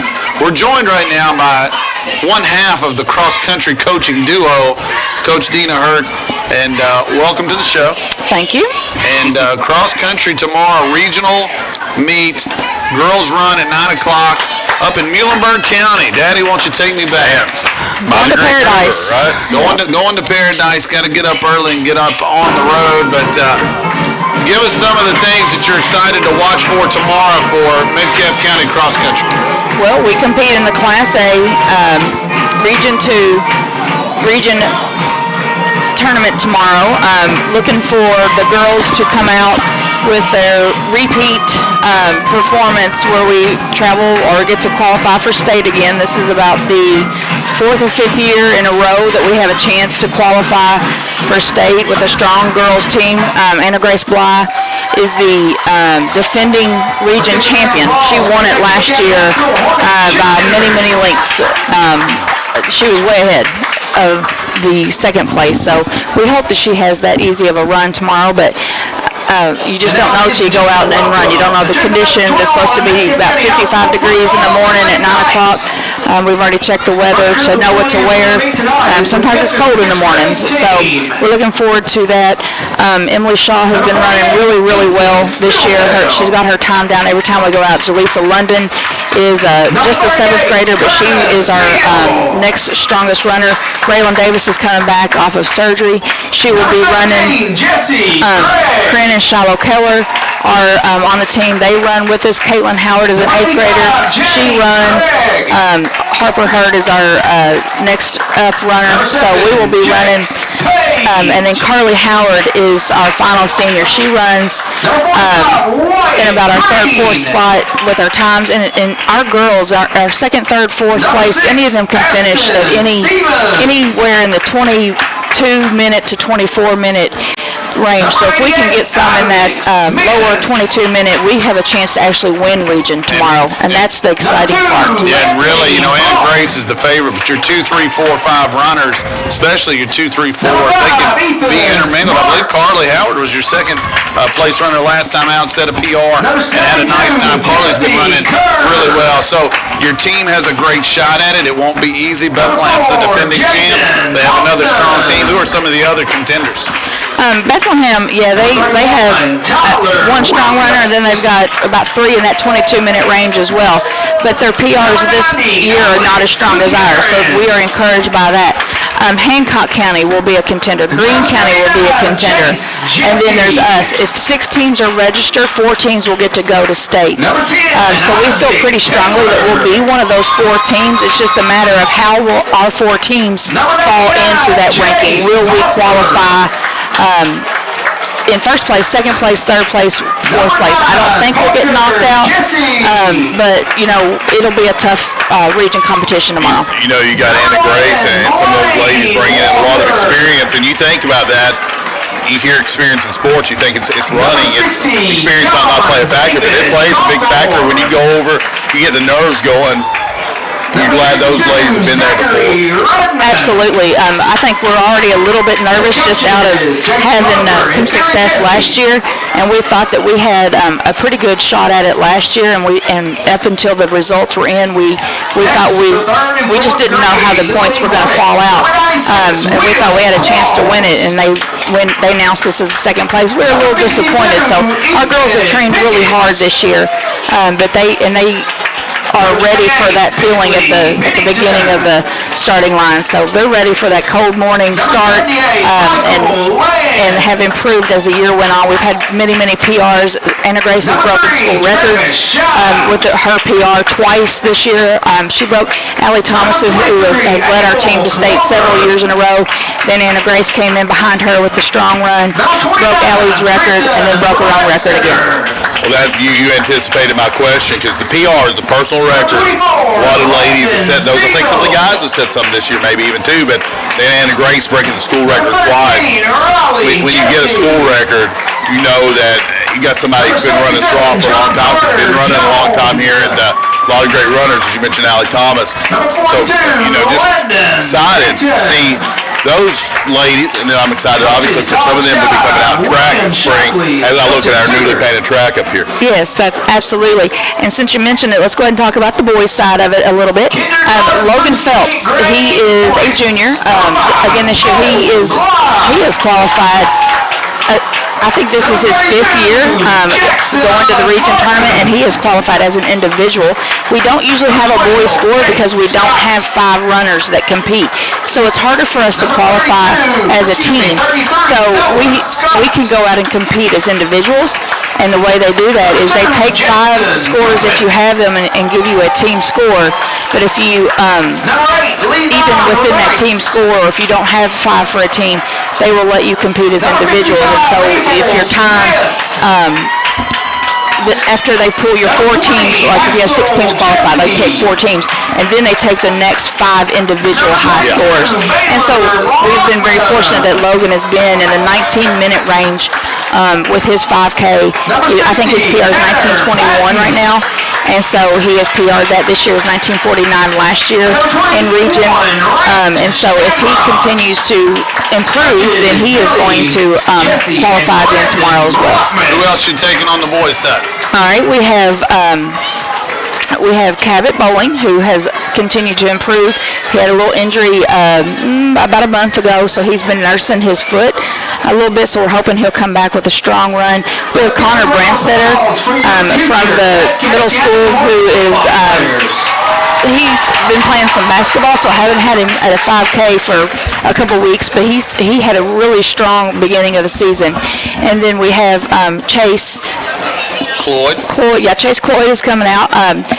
He is really a strong, long, good stride runner, and he's improved as well as the day goes on. He and Jaleesa, they train together, and they have a great training program. Also run track for you. Just great kids that do nothing but work at their running. And so we're really glad to have them in the program. But we have any of those 4 boys could qualify tomorrow, could PR tomorrow. Just really proud of our boys program and how it's growing.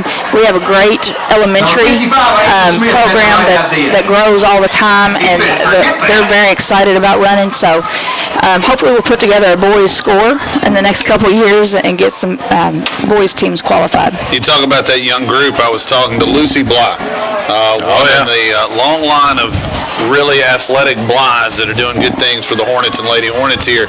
And she said, she's after Anna Grace's record. Oh, yeah. So she's fired up, and I said, Lucy, I hope you get it. I feel strongly about you. So. There's no doubt that if Anna Grace's record holds as a school record, the next one will be Lucy Bly. There you go. She's all over it. You heard it here first, folks. So it's not only PR, SR school record, it could be an FR, family record. Family record. She's after the FR. No doubt. Coach Dina Hurt, obviously Alex Pennington as well. Cross country tomorrow, regional meet. We wish you the best of luck. Good luck, Thank you so much. Good luck.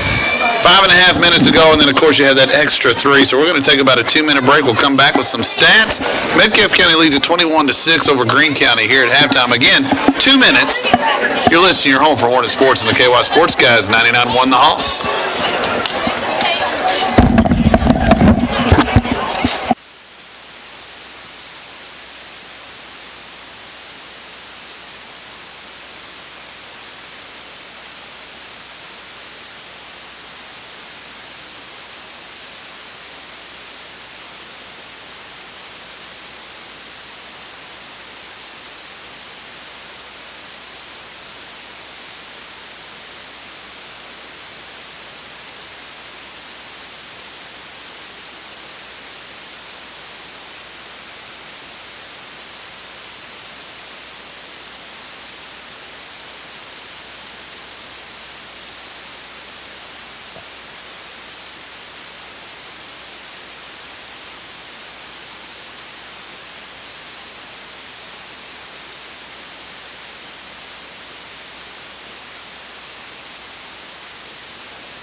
Welcome back, ladies and gentlemen. Stocktonian along with Coach Jay Hurt, Coach Dina Hurt on the stats. You heard from her as well, cross-country coach.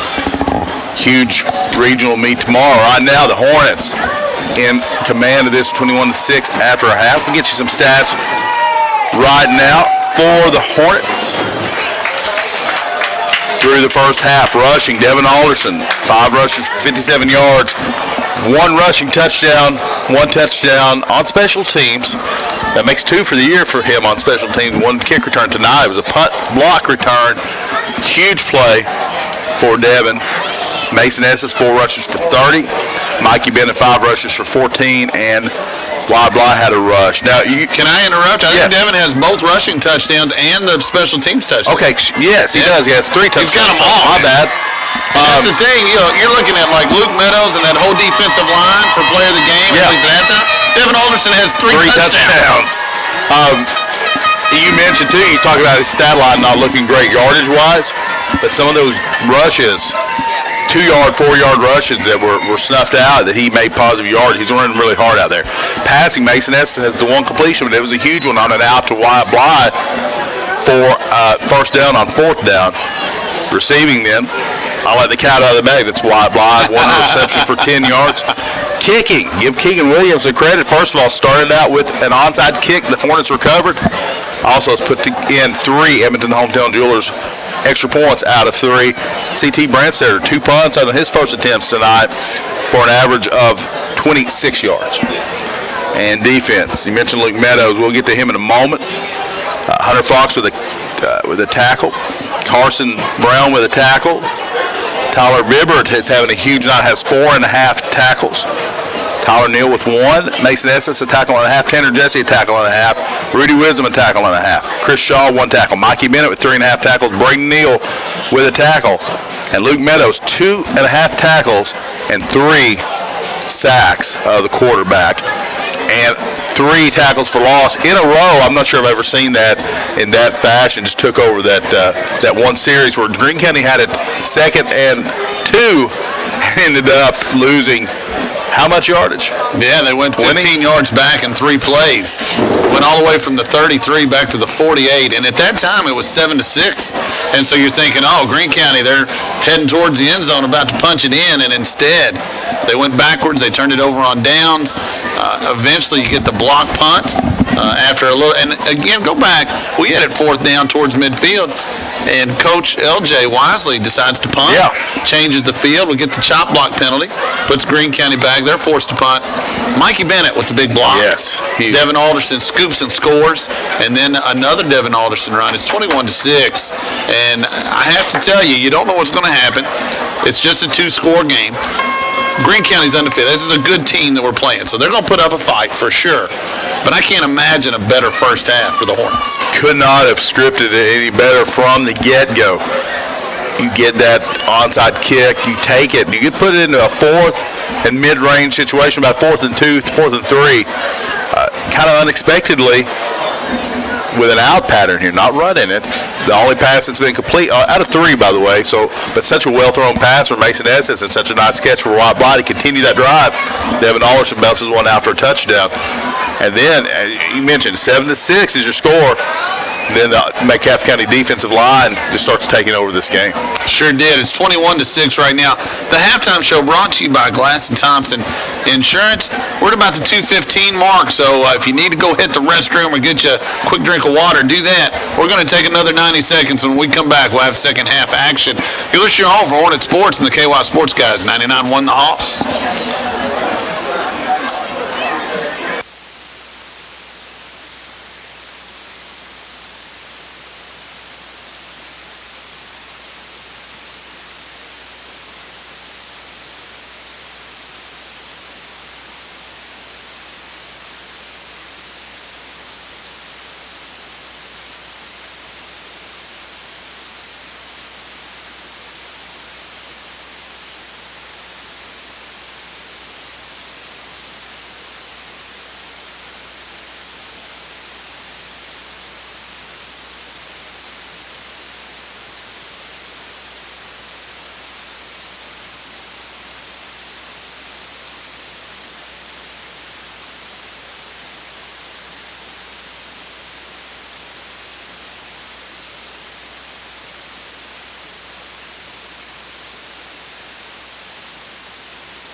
Welcome back. The second half underway in Stock Tony. We got to make sure in this second half that we have that same energy we had in the first. We get a good start here.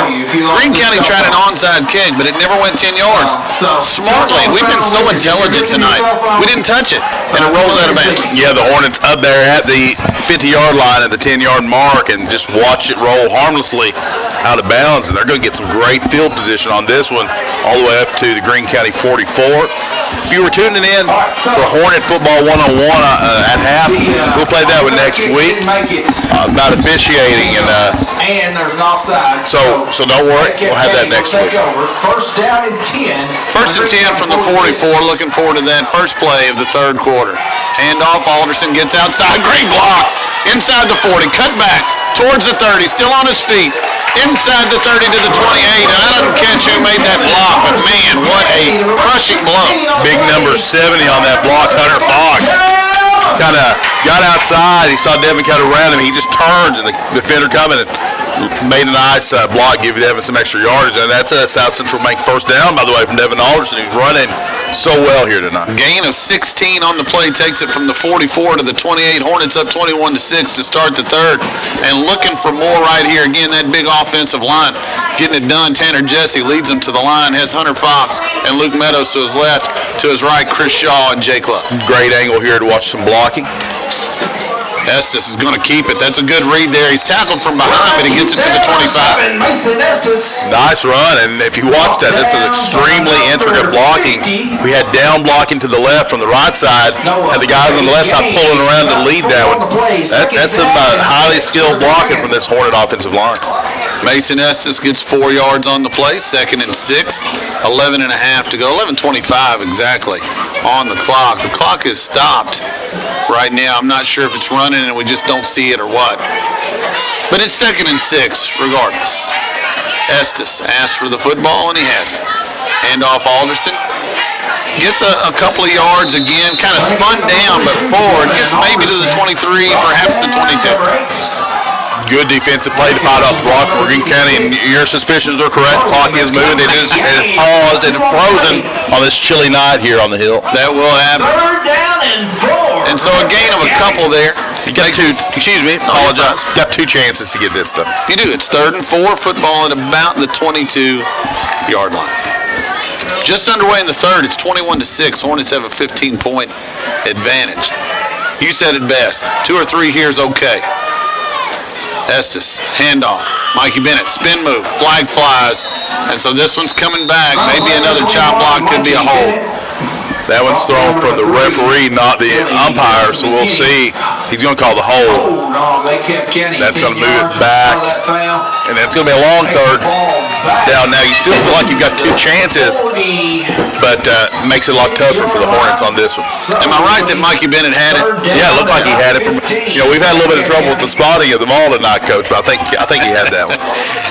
It's going to be a hold against Metcalfe County. It's going to back it up to the 39-yard line, and so spot of the foul makes it essentially an 11-yard penalty. It'll be 3rd down and 15 to go. Metcalfe County started this possession at the Greene County 44. They now stand at the 39 after that penalty. See Wyatt Bly splitting out to the right here. Got 2 receivers. I believe that's Wisdom and Decker on the left side. Estes is going to look for him, trying to get rid of it. He's in trouble. Ball's loose. That's a fumble. Picked up by Greene County. They're headed the other way with it. Luke Meadows tries to get him. Cannot. Still going forward. Greene County football at the Metcalfe County 25. Hunter Fox makes that tackle. Meadows slowed him up. That's what you don't need right there, though, for the Hornets. The turnover not only gives Greene County that extra possession that the Hornets got earlier on the onside kick, it also gives Greene County the momentum. Now, we've seen this happen before. The Hornet defense steps up and bails out the offense. We'll see if they can do it again, but backs against the wall now for the Hornet defense. You know, that's the play Greene County was looking for to flip this momentum. They have it 1st and 10 at the Metcalfe County 23-yard line. 2 backs. They hand it off to Seymour, and he's stacked again. I tell you. How about Jace Rich? That's Rich. Jace Rich on the tackle. Nice job there from a linebacker position, filling that hole. Couple of yards for Greene County, but it makes it 2nd and 8. Under 10 to go, 9:45 in the third. Hornets up 21-6. Greene County in scoring position, though. Hand off, Seymour again. Man, he's not going to get a thing.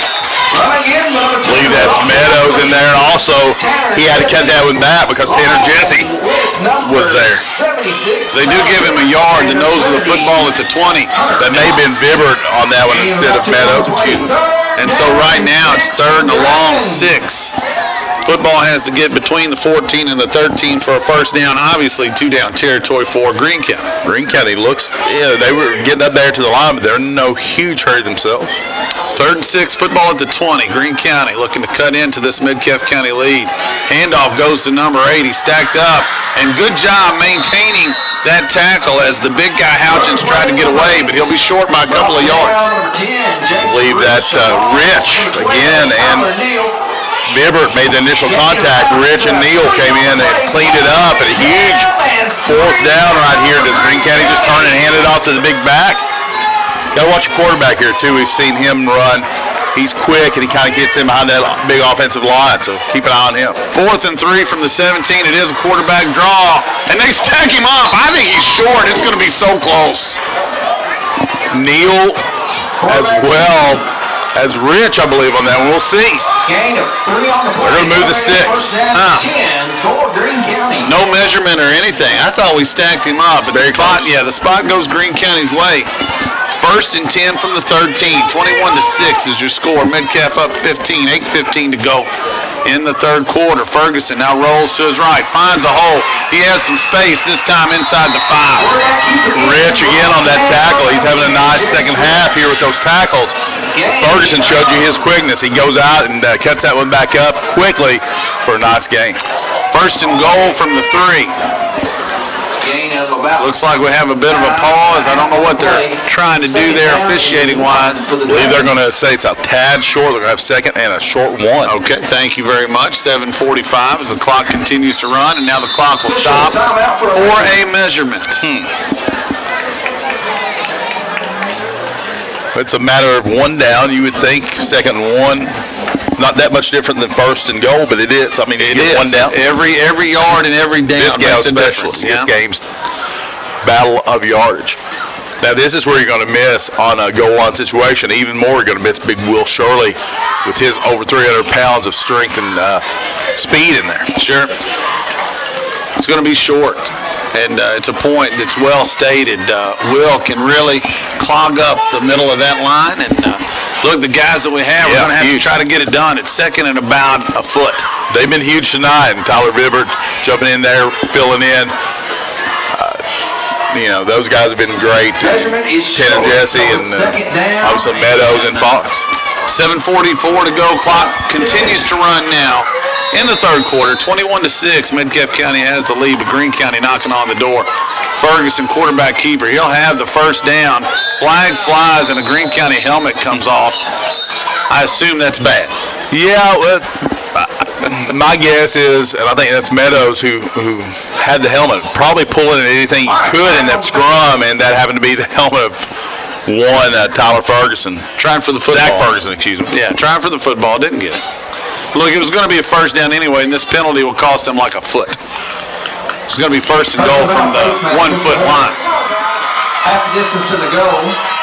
This is one time if you're going to get a 15-yard penalty, it's the time to pick it up. It was a good time to do it. Right at the goal, 1-yard line. 1st and goal. Dragons. Do you sell out here and force them to sort of pass or go outside? 100% if you can. Run it up the middle and stuffed. No dice there, going backwards to the 1-yard line. Guess what do you think? First contact, big Luke Meadows again. Another TFL. I like it. Make them earn it. and Rich in there to help out as well to clean that one up. Jace having himself a nice defensive drive here. Second and goal. The ball went backwards. Now more than a yard. They pitch it to the outside Houchins, and the flag flies. They saw it. Touchdown, but hold the phone. Should see a block in the back, if not a hold. I see it's not. It's on the side. I thought I saw a block in the back by the receiver over there. But the coaching staff was calling for a hold up here, so they must have seen that. That could be huge. How massive of a penalty is that? But I think it was a good call. Everybody up here seemed to see it. Penalty, Mr. Dragons. So wipe the touchdown off the board. From the 11. They've had trouble on those stretch plays with people grabbing some jerseys. It's tough to block. And look, what will you normally do? You've got huge running backs. You normally just put them in, put them forward. But the guys inside, these 4 guys on this defensive line, they're forcing Greene County to do something you really don't want to have to do, which is, as you say, try to stretch it out, pitch it to get a couple of yards. You talk about every down, every yard. It was first and goal from the 1-foot line. They stuff them. Now the penalty makes it second and goal from the 12. Greene County, man in motion, far side to near. Ferguson's going to keep it. He has some really good yardage. Stuck, though, at about the 6 or 7. Number 4. Brought down number 8, Rudy. Rudy Wisdom on that tackle. Good tackle. Probably saved the touchdown there, and it's going to force a third and goal from the 7. 6. Yeah, let's call it 6, actually. Really looks like the 5 to me. I don't know. Am I looking at it wrong? No, it looks like just on this side of the 5. So it's third and 5 and a football. There you go. Third and goal from the 5. 6:15 to go in the third quarter. Ferguson, the quarterback, number 4. Asked for the football, straight handoff up the middle, and stopped. I think he's going to be short. Yeah, he's going to be short. We're back to that 1-foot line. Fox in on that one. Blake Houchins, number 8 on the carry. He's a big, strong guy with a forward lean. And now it's 4th and goal. This is just mono, you would think. Our guys up front getting a big push. We'll see if they can get a stop. Sell out again, man. Send them all. Send them all. Quarterback sneak, he didn't get it. He fumbled it. The beanbag flew. That's a fumble, and as long as he didn't have it, that can't be a touchdown. Don't think he even got in anyway. The Greene County players, a couple are saying touchdown, but there's no way. It's first down. Oh my! Huge! Stop on the Hornets. Did Mikey Bennett come out with that? He had the ball. He had the ball. I'm not sure if they're giving the fumble recovery, the turnover on downs. I think we have control over that. Let's give him the fumble recovery. Mikey Bennett. What an amazing defensive stand by the Metcalfe County Hornets. And you do all that without your biggest player in there on those situations, and Will Shirley. So give the line and the linebackers and just everybody credit for as you say, almost selling out there, making them do things they didn't want to do. So now the challenge is you got to go 99 yards and 2 feet. I mean, the nose of the football is literally right on the goal line. But look, even if you give up a safety, I can live with it. This is one where you're in the pistol formation too, so you're got to get it out of your own end zone. And I think Estes did so. He gets a yard or 2. And man, how about Tanner Jesse? That's a pancake for sure. Look, if that hadn't gotten past that original line of scrimmage very far, Tanner Jesse had that one blocked well, 12 yards downfield. That's awesome. What a block. Yeah, Mason gave himself a little bit of breathing room, got about 2.5 yards on that one. Gets it out close to the 3. That's what you needed. Clock runs in the third. Hornets up 21-6. 5 minutes on the clock. Estes in the shotgun in his own end zone. Handoff, got to get out of there. He does. Makes a big play. Has a hole. Mikey Bennett past the 25. He's out to the 27, and that's huge. Huge hole and great run. Flag down, however, back here before. They're bringing it back. I don't know what's. He's picking up the flag. I'm not sure what the call is. They're waving it off. First down, Hornets. That's a South Central Bank first down from Mikey Bennett. Huge. I'm not sure what that was about. I don't know if he accidentally dropped the hanky, but man, he hustled back there, picked it up, and immediately said, no discussion. I just made a mistake there. Look, you go from literally fear of any mistake whatsoever. You get a safety. And now we have an unsportsmanlike against Metcalfe County. How about that? That's post play, dead ball, so they'll just move it back half the distance from the 28, 29. Actually, they're going to move it back to the 19 and a half. That's on. Penalty against the Hornets, unsportsmanlike conduct. Not sure why I didn't see it. We were looking at the flag back here. Maybe somebody said something or something. We don't want to speculate too much. Excuse me. No, you're fine, but it's odd that that's a 10-yard penalty. I don't know. 1st and 10 from the 19. That's the way it ended up. We'll just go from there. Estes is drugged down from behind. He'll lose a yard. That was well defended from Greene County. That was Houches, I believe, making that tackle coming from the opposite side. Just that's the guy. You can't block everybody, so you leave that guy. If he can make the play, just kudos to him. You had it blocked out in front. If he hadn't made it, Estes had some room. 4:25, clock runs, third quarter. Hornets up 21-6. It'll be 2nd and 11 from their own 19. But again, just an amazing stand there at the 1-foot line, gives Metcalfe County the ball, and now Mikey Bennett run, gets it off the goal line.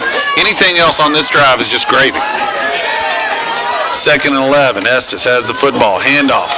You talk about those complex blocking schemes. Mikey Bennett gets it to the 20, a gain of 2. It'll be 3rd down. It looks like Mikey may be a little slow to get up. Now he's getting up. He's a little slow off the field, a little bit of a limp.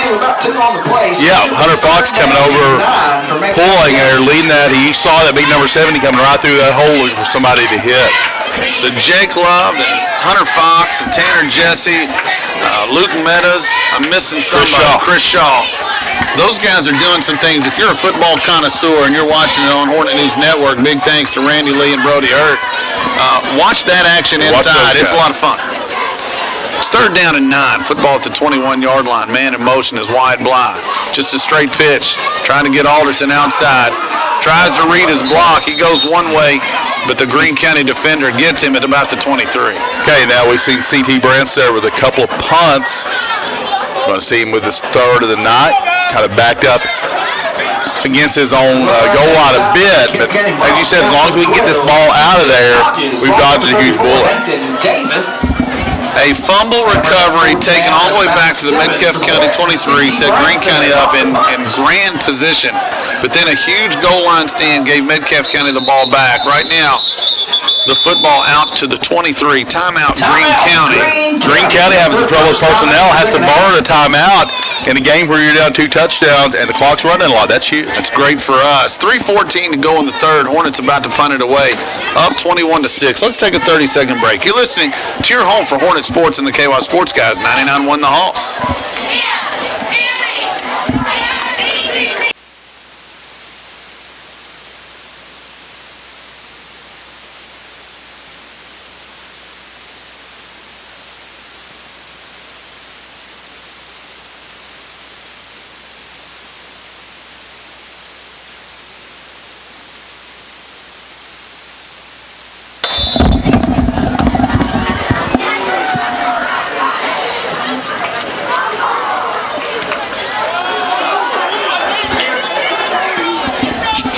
Welcome back. C.T. Branstetter gets the punt away, and again, another beauty, a spiraling kick that ends up in Greene County territory at the 45, and again, I think that's best case scenario.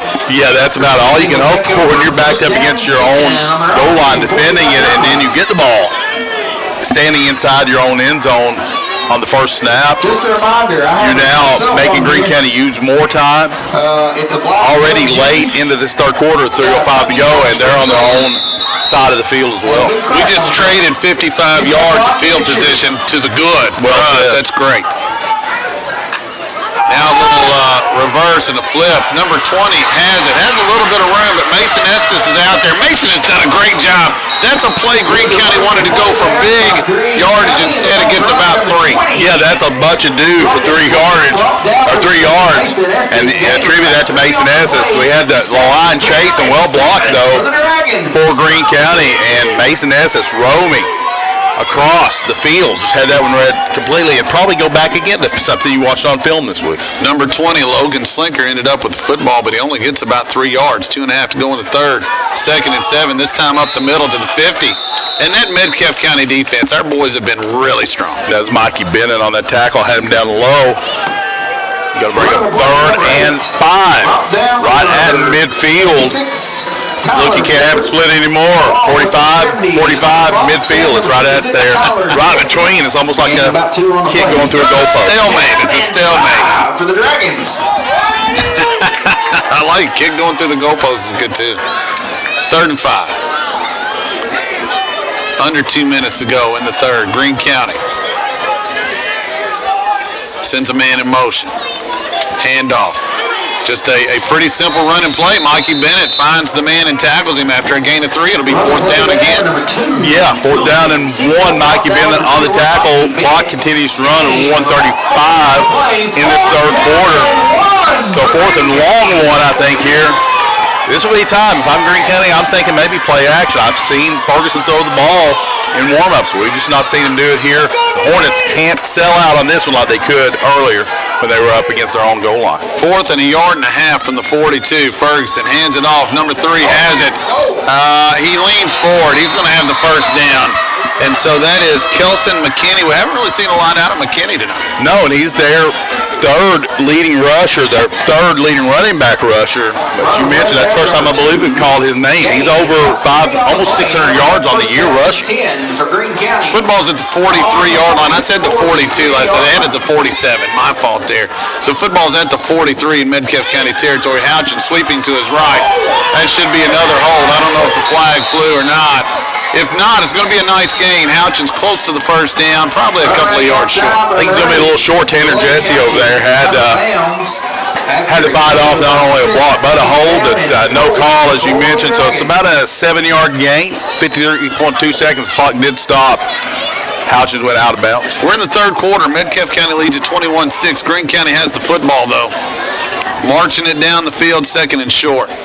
Hand off Houchins. Good blocking that time, and Houchins is into the secondary. This is going to be a problem because Houchins is a big old boy. He's inside the 10.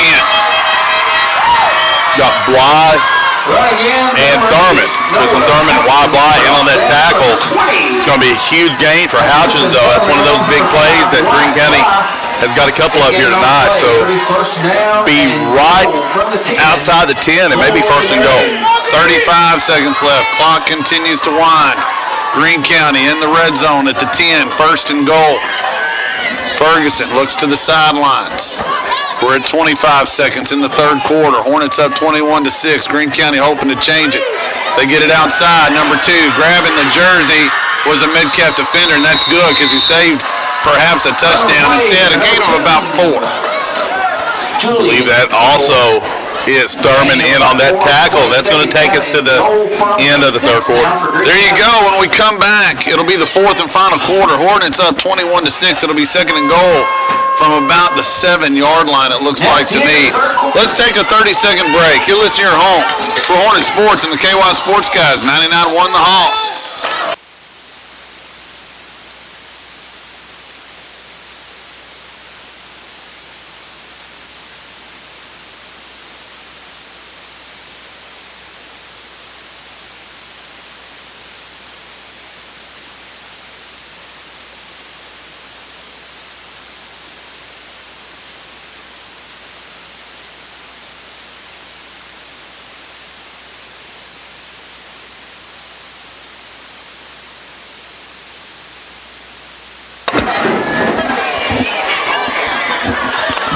Welcome back, ladies and gentlemen. Stocktonian along with Coach Jay Hurt, Coach Dina Hurt on stats as well. Your Hornets through 3, leading Greene County 21-6. Greene County, the Dragons. Good drive here. They'll have its 2nd goal at the 6, looking to cut this to a 1-score game if they can punch it in. Hornets, we've seen them backed up, not this before though, came up big on the previous drive. We'll see if they can stop the Dragons here again.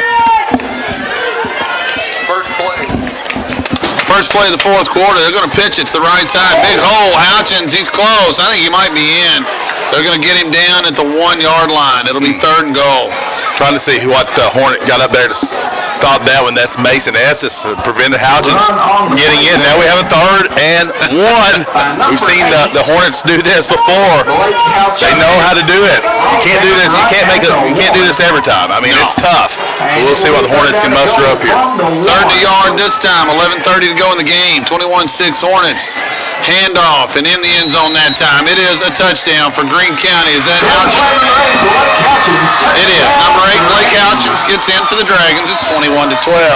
Now, Greene County saw what the Hornets did to them last time, and that time ran the misdirection instead. Little cross pattern brought Houchins in. Didn't try to go straight ahead. Don't want anything to do with those 4 guys inside. Try to get a little off tackle on the right. We have already established Greene County, they don't kick.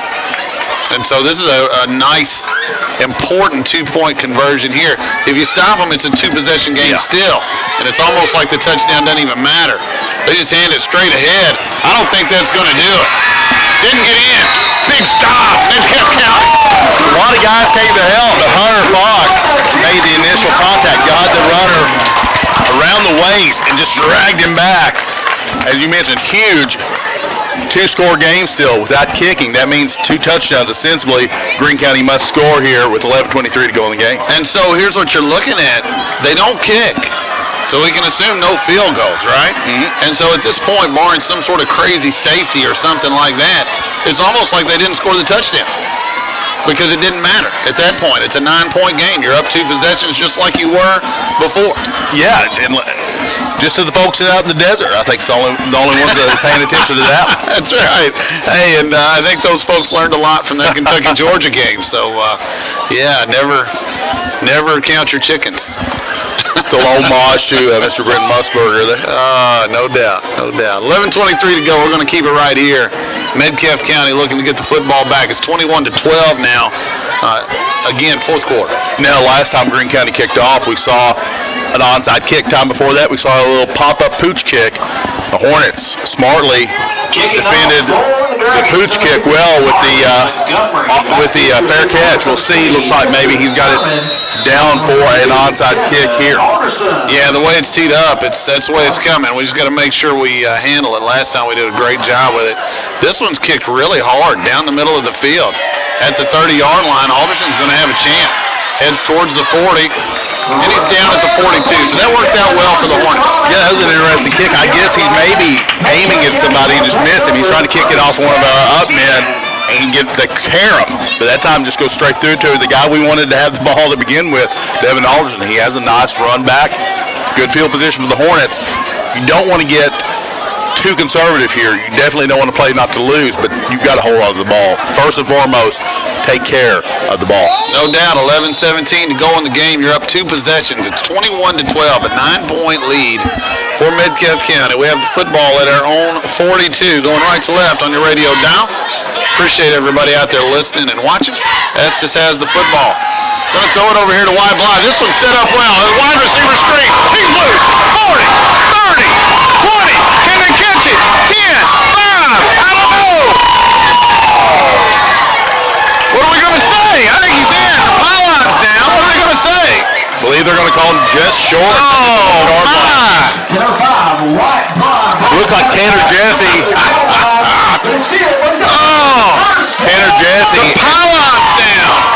And Luke Meadows, I believe, out here double teaming some poor linebacker or safety, and sprung that one once Bly got it back inside and out to the sidelines. I will say this: whoever caught him has great speed. Yeah, they had the angle. Yeah, they did. That was tough. Wyatt Bly gets it all the way from the 42 to the half-yard line, and now we have what we had earlier in reverse. Can the Hornets punch it in from in close? Estes in the shotgun. He's going to keep it. He's hit. He's not going to get in this time.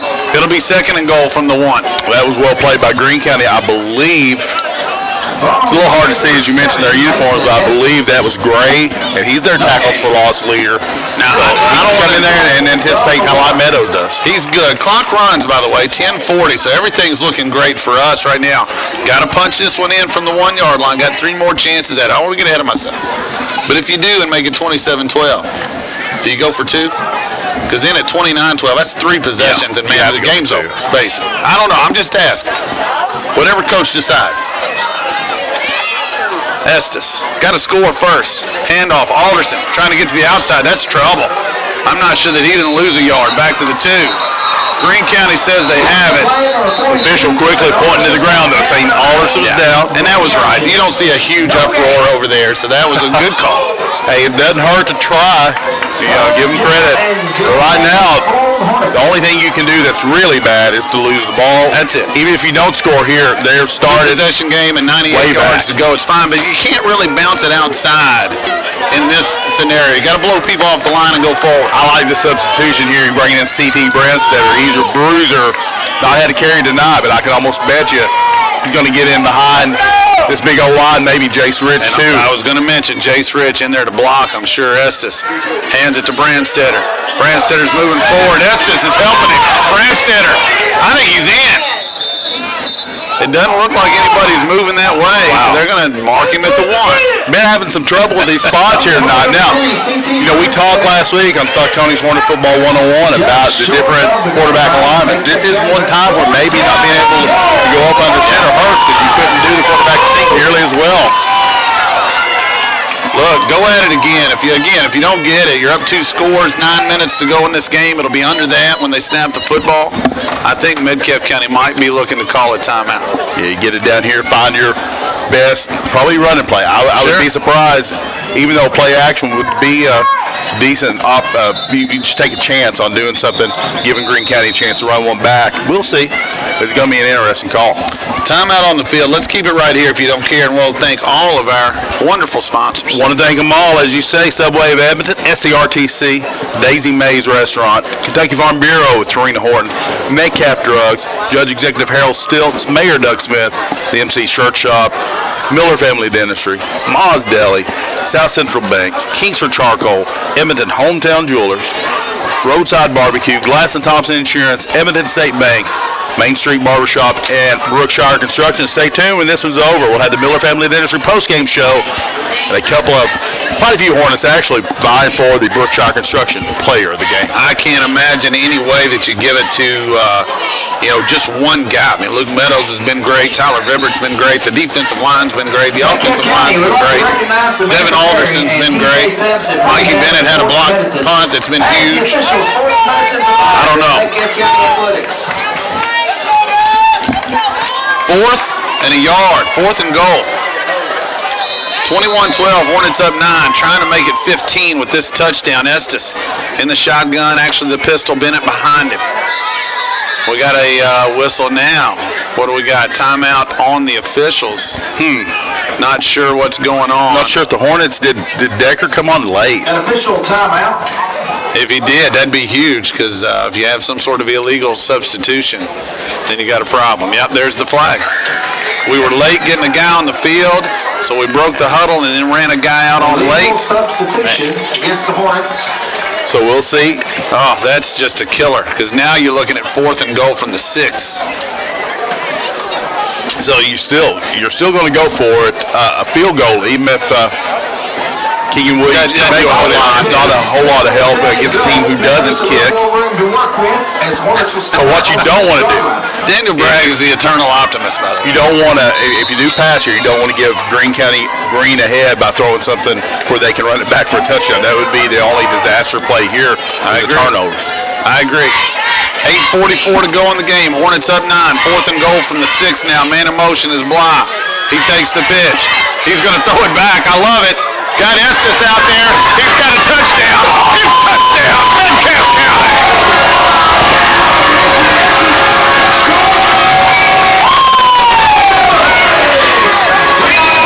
And now we have a plethora of flags. Greene County's coaches have lost their minds. I don't think they're happy with the block, but I tell you, Jake Love, huge block over there. Greene County had one man, and Jake Love took him out for that touchdown.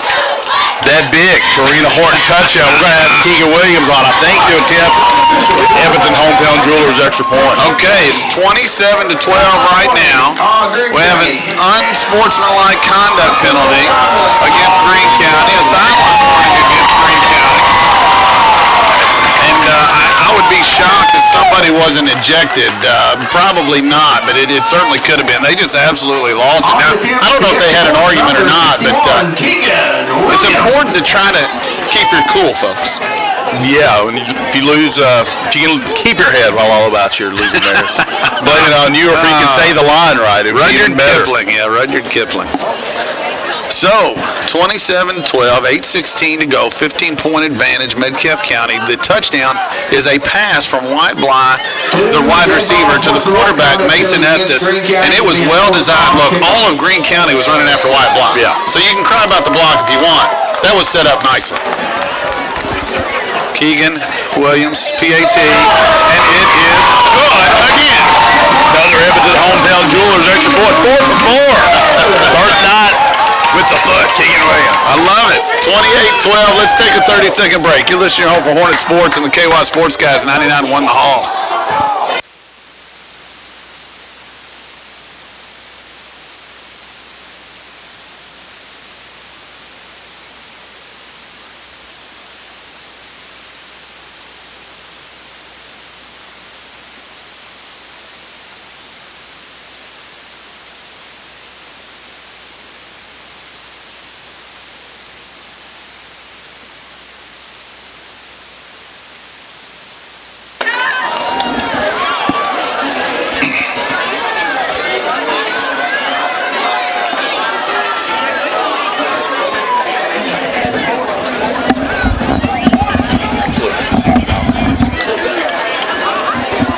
Welcome back, everybody. Fourth quarter, 8:26 to go. Hornets up 28-12. It's going to be interesting here because the Hornets will be kicking off in Greene County territory. You don't see this very often. They'll be kicking off from Greene County's 45. So a 10-yard onside kick even goes to the Greene County 35. So right now, wherever the Hornets put this one, whether they try to kick it deeper or try another onside kick, it's going to be tough for Greene County to get good field position out of this one. As you mentioned, the Hornets are going to kick it from the 45. If you put the toe to it and get everything you can, you got a good shot to pin them deep. They're going to have to score twice and get two two-point conversions. And I want to go back from what I said earlier. Coach LJ with the right strategy there. That was the right call. Keegan Williams, 4 for 4. He does kind of onside it. I think it touched him, and then it went out of bounds. Now, they throw the flag, but if that touched a Greene County and then they throw another flag, I don't know about that. Ball went out of bounds, so that's a penalty. It went through his legs, kind of reminiscent of maybe a shortstop booting one. Yeah, totally missed it.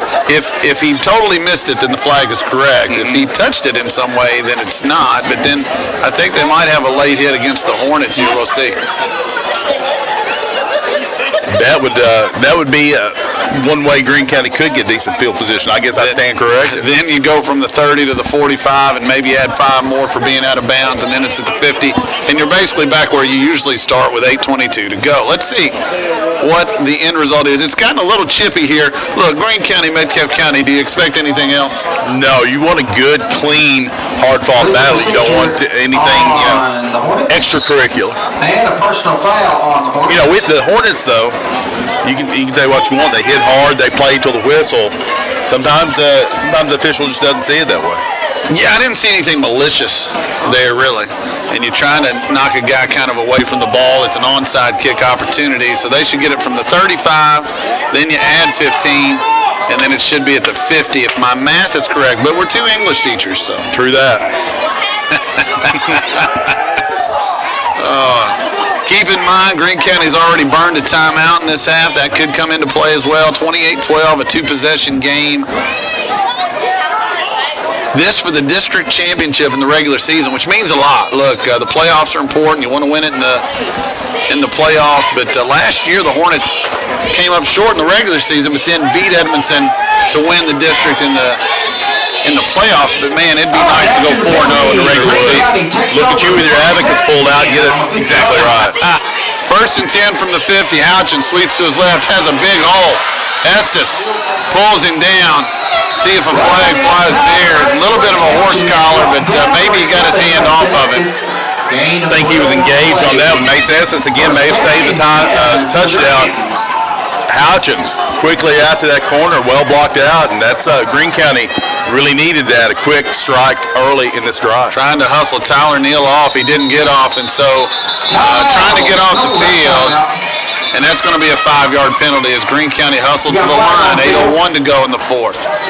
Right now, the Hornets just need to step back, take a deep breath, recoup, sort of readjust, because that was sort of again, I didn't think there was much way to get a good field position. Now they get in good field position and a good play, and then now this penalty. Quickly, Greene County's moving down the field. And that's the thing. This is happening so fast. You really wanted to pin them back down here around the 30 and make them drive the football. Instead, with 8:01 left, Greene County's already to the Metcalfe County 30, 1st and 5. I got to tell you, the four-headed monster, I get it, but Houchins is the guy. Give the ball to Houchins. A quick throw this time goes out to Slinker. Why? I'm not going to get into questioning play calls, but we swarmed that one. Devin Alderson gets some help from his buddies, but on that one, Devin Alderson making the first contact. Well read, huge tackle, and keeps him in bounds, so the clock continues to run. And that's what you want. The clock right now, as Coach Dina Hurt used to always say in basketball, is our friend. 7.5 to go in the fourth and final quarter. It's 28-12. Hornets up 2 scores by 16. 2nd and 5. Ferguson's going to keep it. He tries the left side, makes a man miss, has a first down and more. Finally out of bounds. It'll be first down. Greene County. Good move. Ferguson cut it inside the box, had him strung out, and he just cut it inside of that. Got the first down, but I believe he did get out of bounds, so the time will stop on this one. 7:17 to go in the fourth. Greene County driving, but down 16. 2 receivers to the far side, 1 to the near side. Ferguson, number 4, the quarterback, asks for the football, hands it to number 3, and he is upended. Tried the middle, nothing happening there. Mikey Bennett does the upending as well as Tyler Bibbert. How many times we called his name tonight? A lot for sure, man. That whole front has had a tremendous game. Look, tip your hat to the entire defense. Yeah. We're under 7 minutes, 6:55. Clock continues to run. 2nd and 7 from the 20. Greene County has the football. Man in motion now. We've got a false start, perhaps. I believe it is. Yeah, you saw the Hornet defensive line making that call themselves. That'll move Greene County back here. 6:49 to go. Clock will start when the ball is spotted, by the way, and it'll make it 2nd and about 12. Every second we can get to tick off that clock is to our advantage. Actually, the clock won't start. Oh, well. 6:49. Clock arrested, as Kaywood Ledford used to say. Hornets up 28-12. 2nd and 12 now from about the 25. Man in motion. Ferguson keeps it. Oh! What a play! Luke Meadows looked like Mark Gastineau out there, minus the sag dance. I think he'd be penalized if he did it. But you're seeing Luke driving forward into the ball carrier and just making some tremendous plays. I hope you're watching. If you're watching this on YouTube, on the Hornet News Network and Channel 95, if you're not, go back and watch it and see some of these plays he's making. He's making the quarter. Zach Ferguson, he's going to see Luke Meadows all evening and some nightmares. 3rd and 13, pass over the middle. That might be caught. And in fact, I think it is. Wow, first catch of the night, and that's a tough one. Makes it 1st and goal. Greene County has it at the 7, and it was getting to desperation time for Greene County, but that's a huge play on 3rd and long. It looked like Seymour just ran like a deep post, deep slant, and Ferguson put it on the money. Man, that's tough. Well, I don't know what the clock's doing. 5:53, there we go. Ferguson's going to keep it, and he's going to be upended. The football's loose. They're going to say it's a touchdown. I don't know about that. I think the ground caused the fumble, so I understand that. But it's going to be a touchdown. Greene County scores it. It's 28-18 with 5:46 left to go in this game. You're sort of right back in that same spot, though. 28-18. That's 10. They don't score it here. It's still a 2-possession game. They're 0 for 2 on 2-point conversions. 5:46 to go is all kinds of time. Only 2 timeouts for Greene County. But this 2-point conversion is huge. Ferguson, option pitch, has his man, and he is in. And so now things get dicey. 5:46 to go, and it's 28-20. Okay, got a lot of work to do here dominated the whole night, but now it's a one-possession game, 5:46 to go. Let's keep it right here again, and if you want to read the sponsors, you can. Sure will. I want to thank Ma's Deli, Subway of Edmonton, SCRTC, South Central Bank, Kingsford Charcoal, Daisy Mae's Restaurant, Kentucky Farm Bureau, Trina Horton, Edmonton Hometown Jewelers, Roadside Barbecue, Metcalfe Drugs, Judge Executive Harold Stilts, Glass & Thompson Insurance, Edmonton State Bank, Mayor Doug Smith, MC Shirt Shop, Main Street Barbershop, Brookshire Construction, and Miller Family Dentistry. Stay tuned. We'll have the Miller Family Dentistry post-game show and the Brookshire Construction Player of the Game in about 5 minutes, 46 seconds. And look, that's an eternity in a football game. Lots of things can happen. Hornets up 8. It's 28-20. Two things here. Obviously, we've seen Greene County try multiple varieties of onside kick. The Hornets, first and foremost, have to secure the ball. That's one thing. That's one thing. Obviously, if you get it. Well, obviously, if you get it, you have to keep the ball. Just try to work as much clock. Get some first downs and put this one away. Whoever has the ball, stand it up. Onside kick recoveries. Man, they just belted it to us. That's interesting. Devin Alderson has it at the 45. Now, Devin Alderson normally back deep, didn't go back deep, came up in that little sort of bunch position, and they kick it right to him again. The guy we want to catch it actually catches it. Now the Hornets again, good field position. Just make a couple first downs, secure the ball, and you secure the victory. That's it. 5:42 to go. Again, Greene County's already burned a timeout. That's important because they can't stop it 3 times in a row. And then when do they start using their timeouts? All these things will come into play, but you said it best. Gain yardage, get a couple of first downs, secure the football. Last time had a nice play set up. Wyatt Bly took them 58 yards down to the goal line. I doubt you'll see that again. Estes asked for the football. Straight handoff. Nice cut back there and good yardage. I believe that's Mikey Bennett. About a 2-3 yard gain. Now, be careful, Mikey. You're down there low, but keep that ball held tight. They're going to be swatting at it. They're going to be pulling at it. Looks like no, that's official. I think that's twice now. He's dropped his flag. I think he just got pocket 2 step full. Maybe he's got 2 flags. And again, it looks like the clock's not running. It's just a bad time to have that happening right now because it's just skipping around. We're at 5, 11, 10, 9. There we go. That looks right. 2nd and 7. Heading towards the 5-minute mark. Estes is going to keep it. He's going to be stuffed. Maybe gets back to the line of scrimmage. It'll be 3rd down. Now, Greene County, they know what we all know. If you're here watching it, you're watching it on Hornet News Network, Channel 95. If you're listening on the Haas, it'll be a shocker if the Hornets throw it because, first of all, an incomplete pass stops the play. But we'll see. It'll stop the clock. But they're just sending everybody again, and the Hornet line having to try to block more people than they're able to do. 4:30 as the clock runs. 4th and final quarter. It's 28-20. 3rd and 6 from the 49. Metcalfe County has the lead in the football. Mason Estes, the quarterback, number 7, sends 2 receivers to the far side, 1 to the near side. Estes is going to throw it over the middle, and that is almost intercepted. Clock will stop with 4 minutes and 10 seconds to go. They were going for the kill shot. I understand that. But now C.T. Branstetter is going to have to punt it away. Zach Ferguson got a hand on that one, almost brought it in. Seen C.T. look good tonight from the punter position. So need him one more time to come through here. C.T. Branstetter, the freshman, handle it and get it away. Got to get somebody on the field. We only had 10 out there. Here we go. Snap is back. Branstetter lets it go. He gets it away. It's a high kick. It's going to land at the 25. Take a big Hornet bounce inside the 20. Still heading towards Greene County. The end zone there. It's down at the 17-yard line. So, 3 minutes and 59 seconds left in this game. Hornets up 28-20. Greene County undefeated on the season. Both teams 3-0 in district play. And Greene County has 83 yards to try to get this game tied up. What about C.T. Branstetter coming in here first time to ever punt the ball in a high school game that we know of? And it have to be. This is his first year playing. 3 of his 4 punts have been huge, high, nice kicks. That one there in a big-time moment puts him back deep.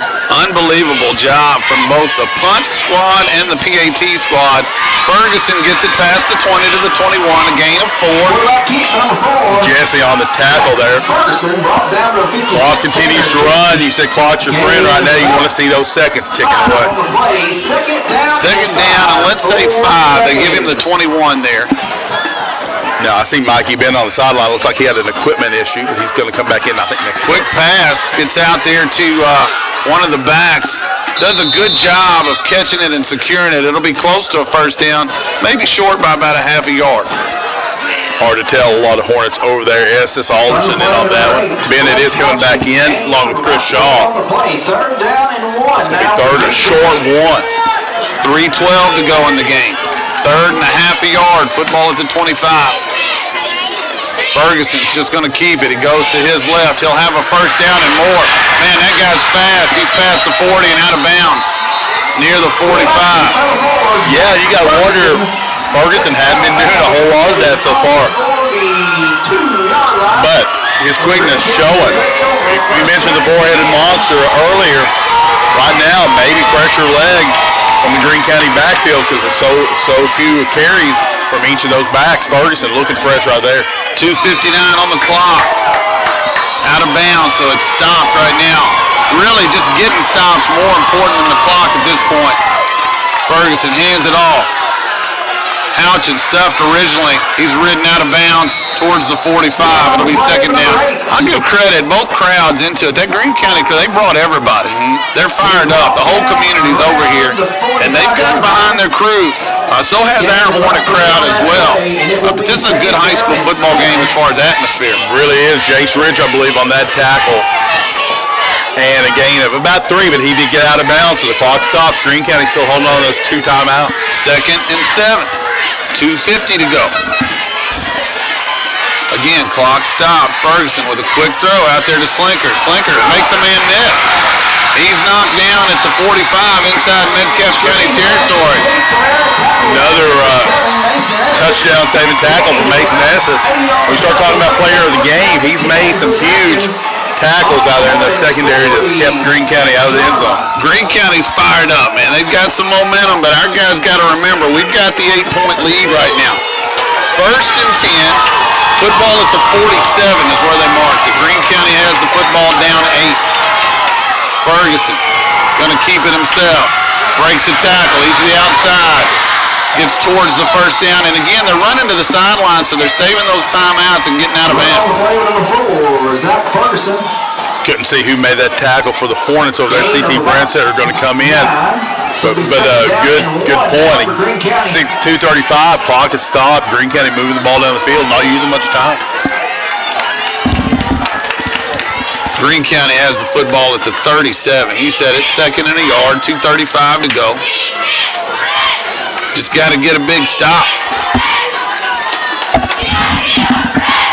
Ferguson, he's had a nice fourth quarter here. He keeps it again, and he gets outside this time. Alderson knocks him out of bounds, but I think he might have got the first down. We'll see. Looks like it's right at the marker. This crew still looking at it. They're going to bring it third down. Okay. It's going to be a little short. Devin Alderson with a nice hit to slow Ferguson down, but the clock stops as they run in everything right now towards the sidelines. It's all going to the sidelines. This last minute's taking an eternity. I think they might measure here. We'll see. They're still looking at it over there. It's either third and a half a yard or third and inches, perhaps. They're going to measure. Not far away from the sticks. I think this is fine, by the way. Gives the Hornets a chance to get a breather, a chance to sort of gather themselves back. Greene County sort of got them on their heels right now, so gives Coach LJ maybe a chance to mention something here, get some water.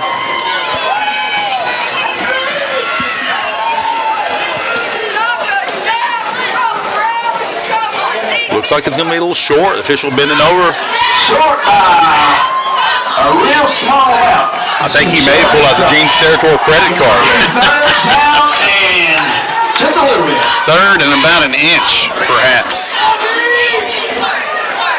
Again, the football is the Metcalfe County 37-yard line, 2:28 to go in this game. Hornets up 28-20. Greene County is going to have 2 attempts at this if they need it. Luke Meadows has been an absolute terror So this is no guarantee, right? No, but he's going to have to fight off at least 2 blockers, I'm sure, right here. And they're probably not going to run anywhere near him. If he can get off at the snap, though, in the backfield, that could be huge. They're going shotgun formation, too. Quite the high school football game here. Ferguson has it. Hands it off to number 2. He has the first down and more. He has big yardage. He's heading towards the end zone, and he's going to be in. Touchdown, Greene County, make it 28-26 with 2:18 to go. Greene County really picked up that momentum after that last touchdown from the Hornets. Right now, a chance to tie it up.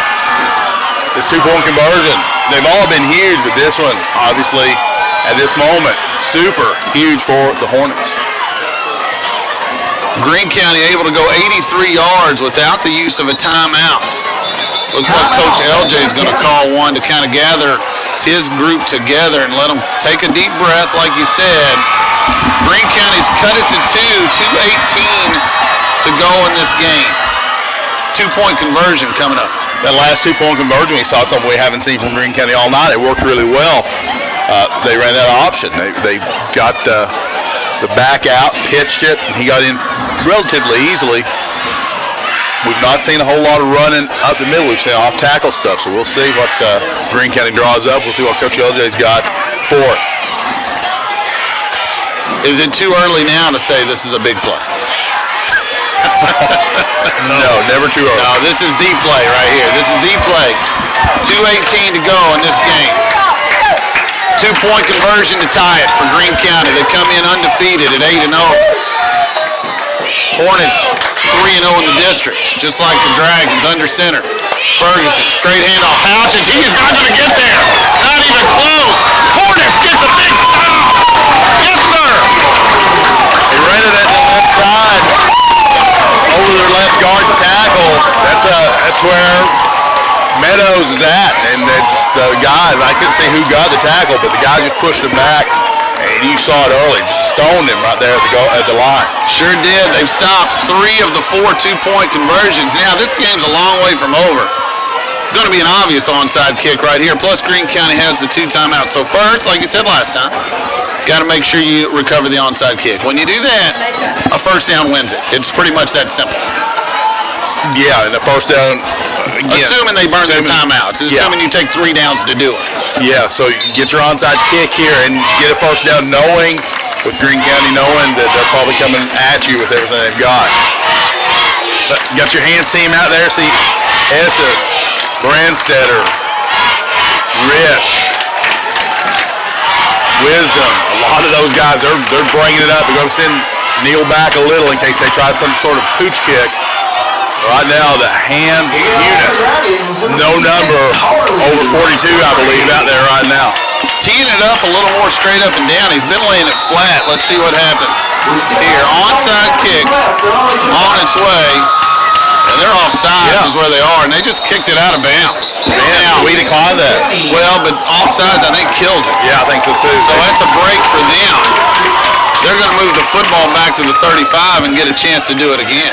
Yeah, I don't like that either because, well, obviously it's a dead ball, so you can't do anything about it. But, got you hungry. Yeah, I think that kills the play, right? Yeah. Basketball team. So they're going to come up and do it again and hopefully kick it right out of bounds again. That would be best case scenario. That was interesting because that was not what Greene County was looking for.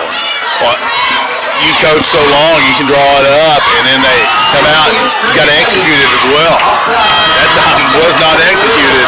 We'll see if that turns out to be the break Greene County needed. In an odd sort of way, they benefit from their own poor execution. Football at the 35 this time. Well, they kick it. Oh, no, this is trouble. Got to get to it. And we do. Drop to the ground, son. Just sit down. Tyler Neal saves the day. They kicked it deep and into a spot where no Hornet was, but Tyler Neal goes and gets the football. That was well done. It's reminiscent. Take us back to, you mentioned the regular season game last year. They lost at Edmonson County. The big difference to me in that game was the kicking from Edmonson County. They pinpointed some of those kind of things. That's all the way back to last year. That was well done. And Tyler Neal, I tell you, the hustle. He was on his horse. And fortunately, the bounce came right up to him. He snatched it. Well done. Caught it cleanly. I mean, that's the trick right there. What a great play. Football at the 22-yard line. The Hornets need a first down, essentially. 2:14 to go in the game. Estes has the football, hands it off. If you can get by the front line, Alderson, he's drugged down at the 23. You want first down, you got to stay inbounds as well. You want to let clock run. Greene County elected not to call the timeout here. They're going to try to stop it and call it on third. You said it a long time ago. That timeout they burned early in this half comes back to haunt them right now. This clock is rolling. But you still got to get this first down. It's 2nd and 9 from the 23. Minute 45 to go. Now Greene County will use a timeout this time if Metcalfe County does not get a first down. 2 receivers to the far side. Estes has Alderson behind him and Rich to his right. Estes asks for the football. He's going to keep it. He's up the middle. Gets a decent little gain up to the 25, and now Greene County will use their timeout. Minute 24. Run the play, number 7. And a big third down coming up now. It'll be 3rd and 7. Timeout, Greene County. 3rd and 7, as you mentioned, 1:24 on the clock. Hornets clinging to this 2-point lead, going to have it. They actually put it at the 24, so yeah, it's 3rd and 8 with a minute 24 to go. 3rd down. If you don't get the first down, they're going to call timeout, and then you got to punt it away. And it's high school football, man. Anything can happen.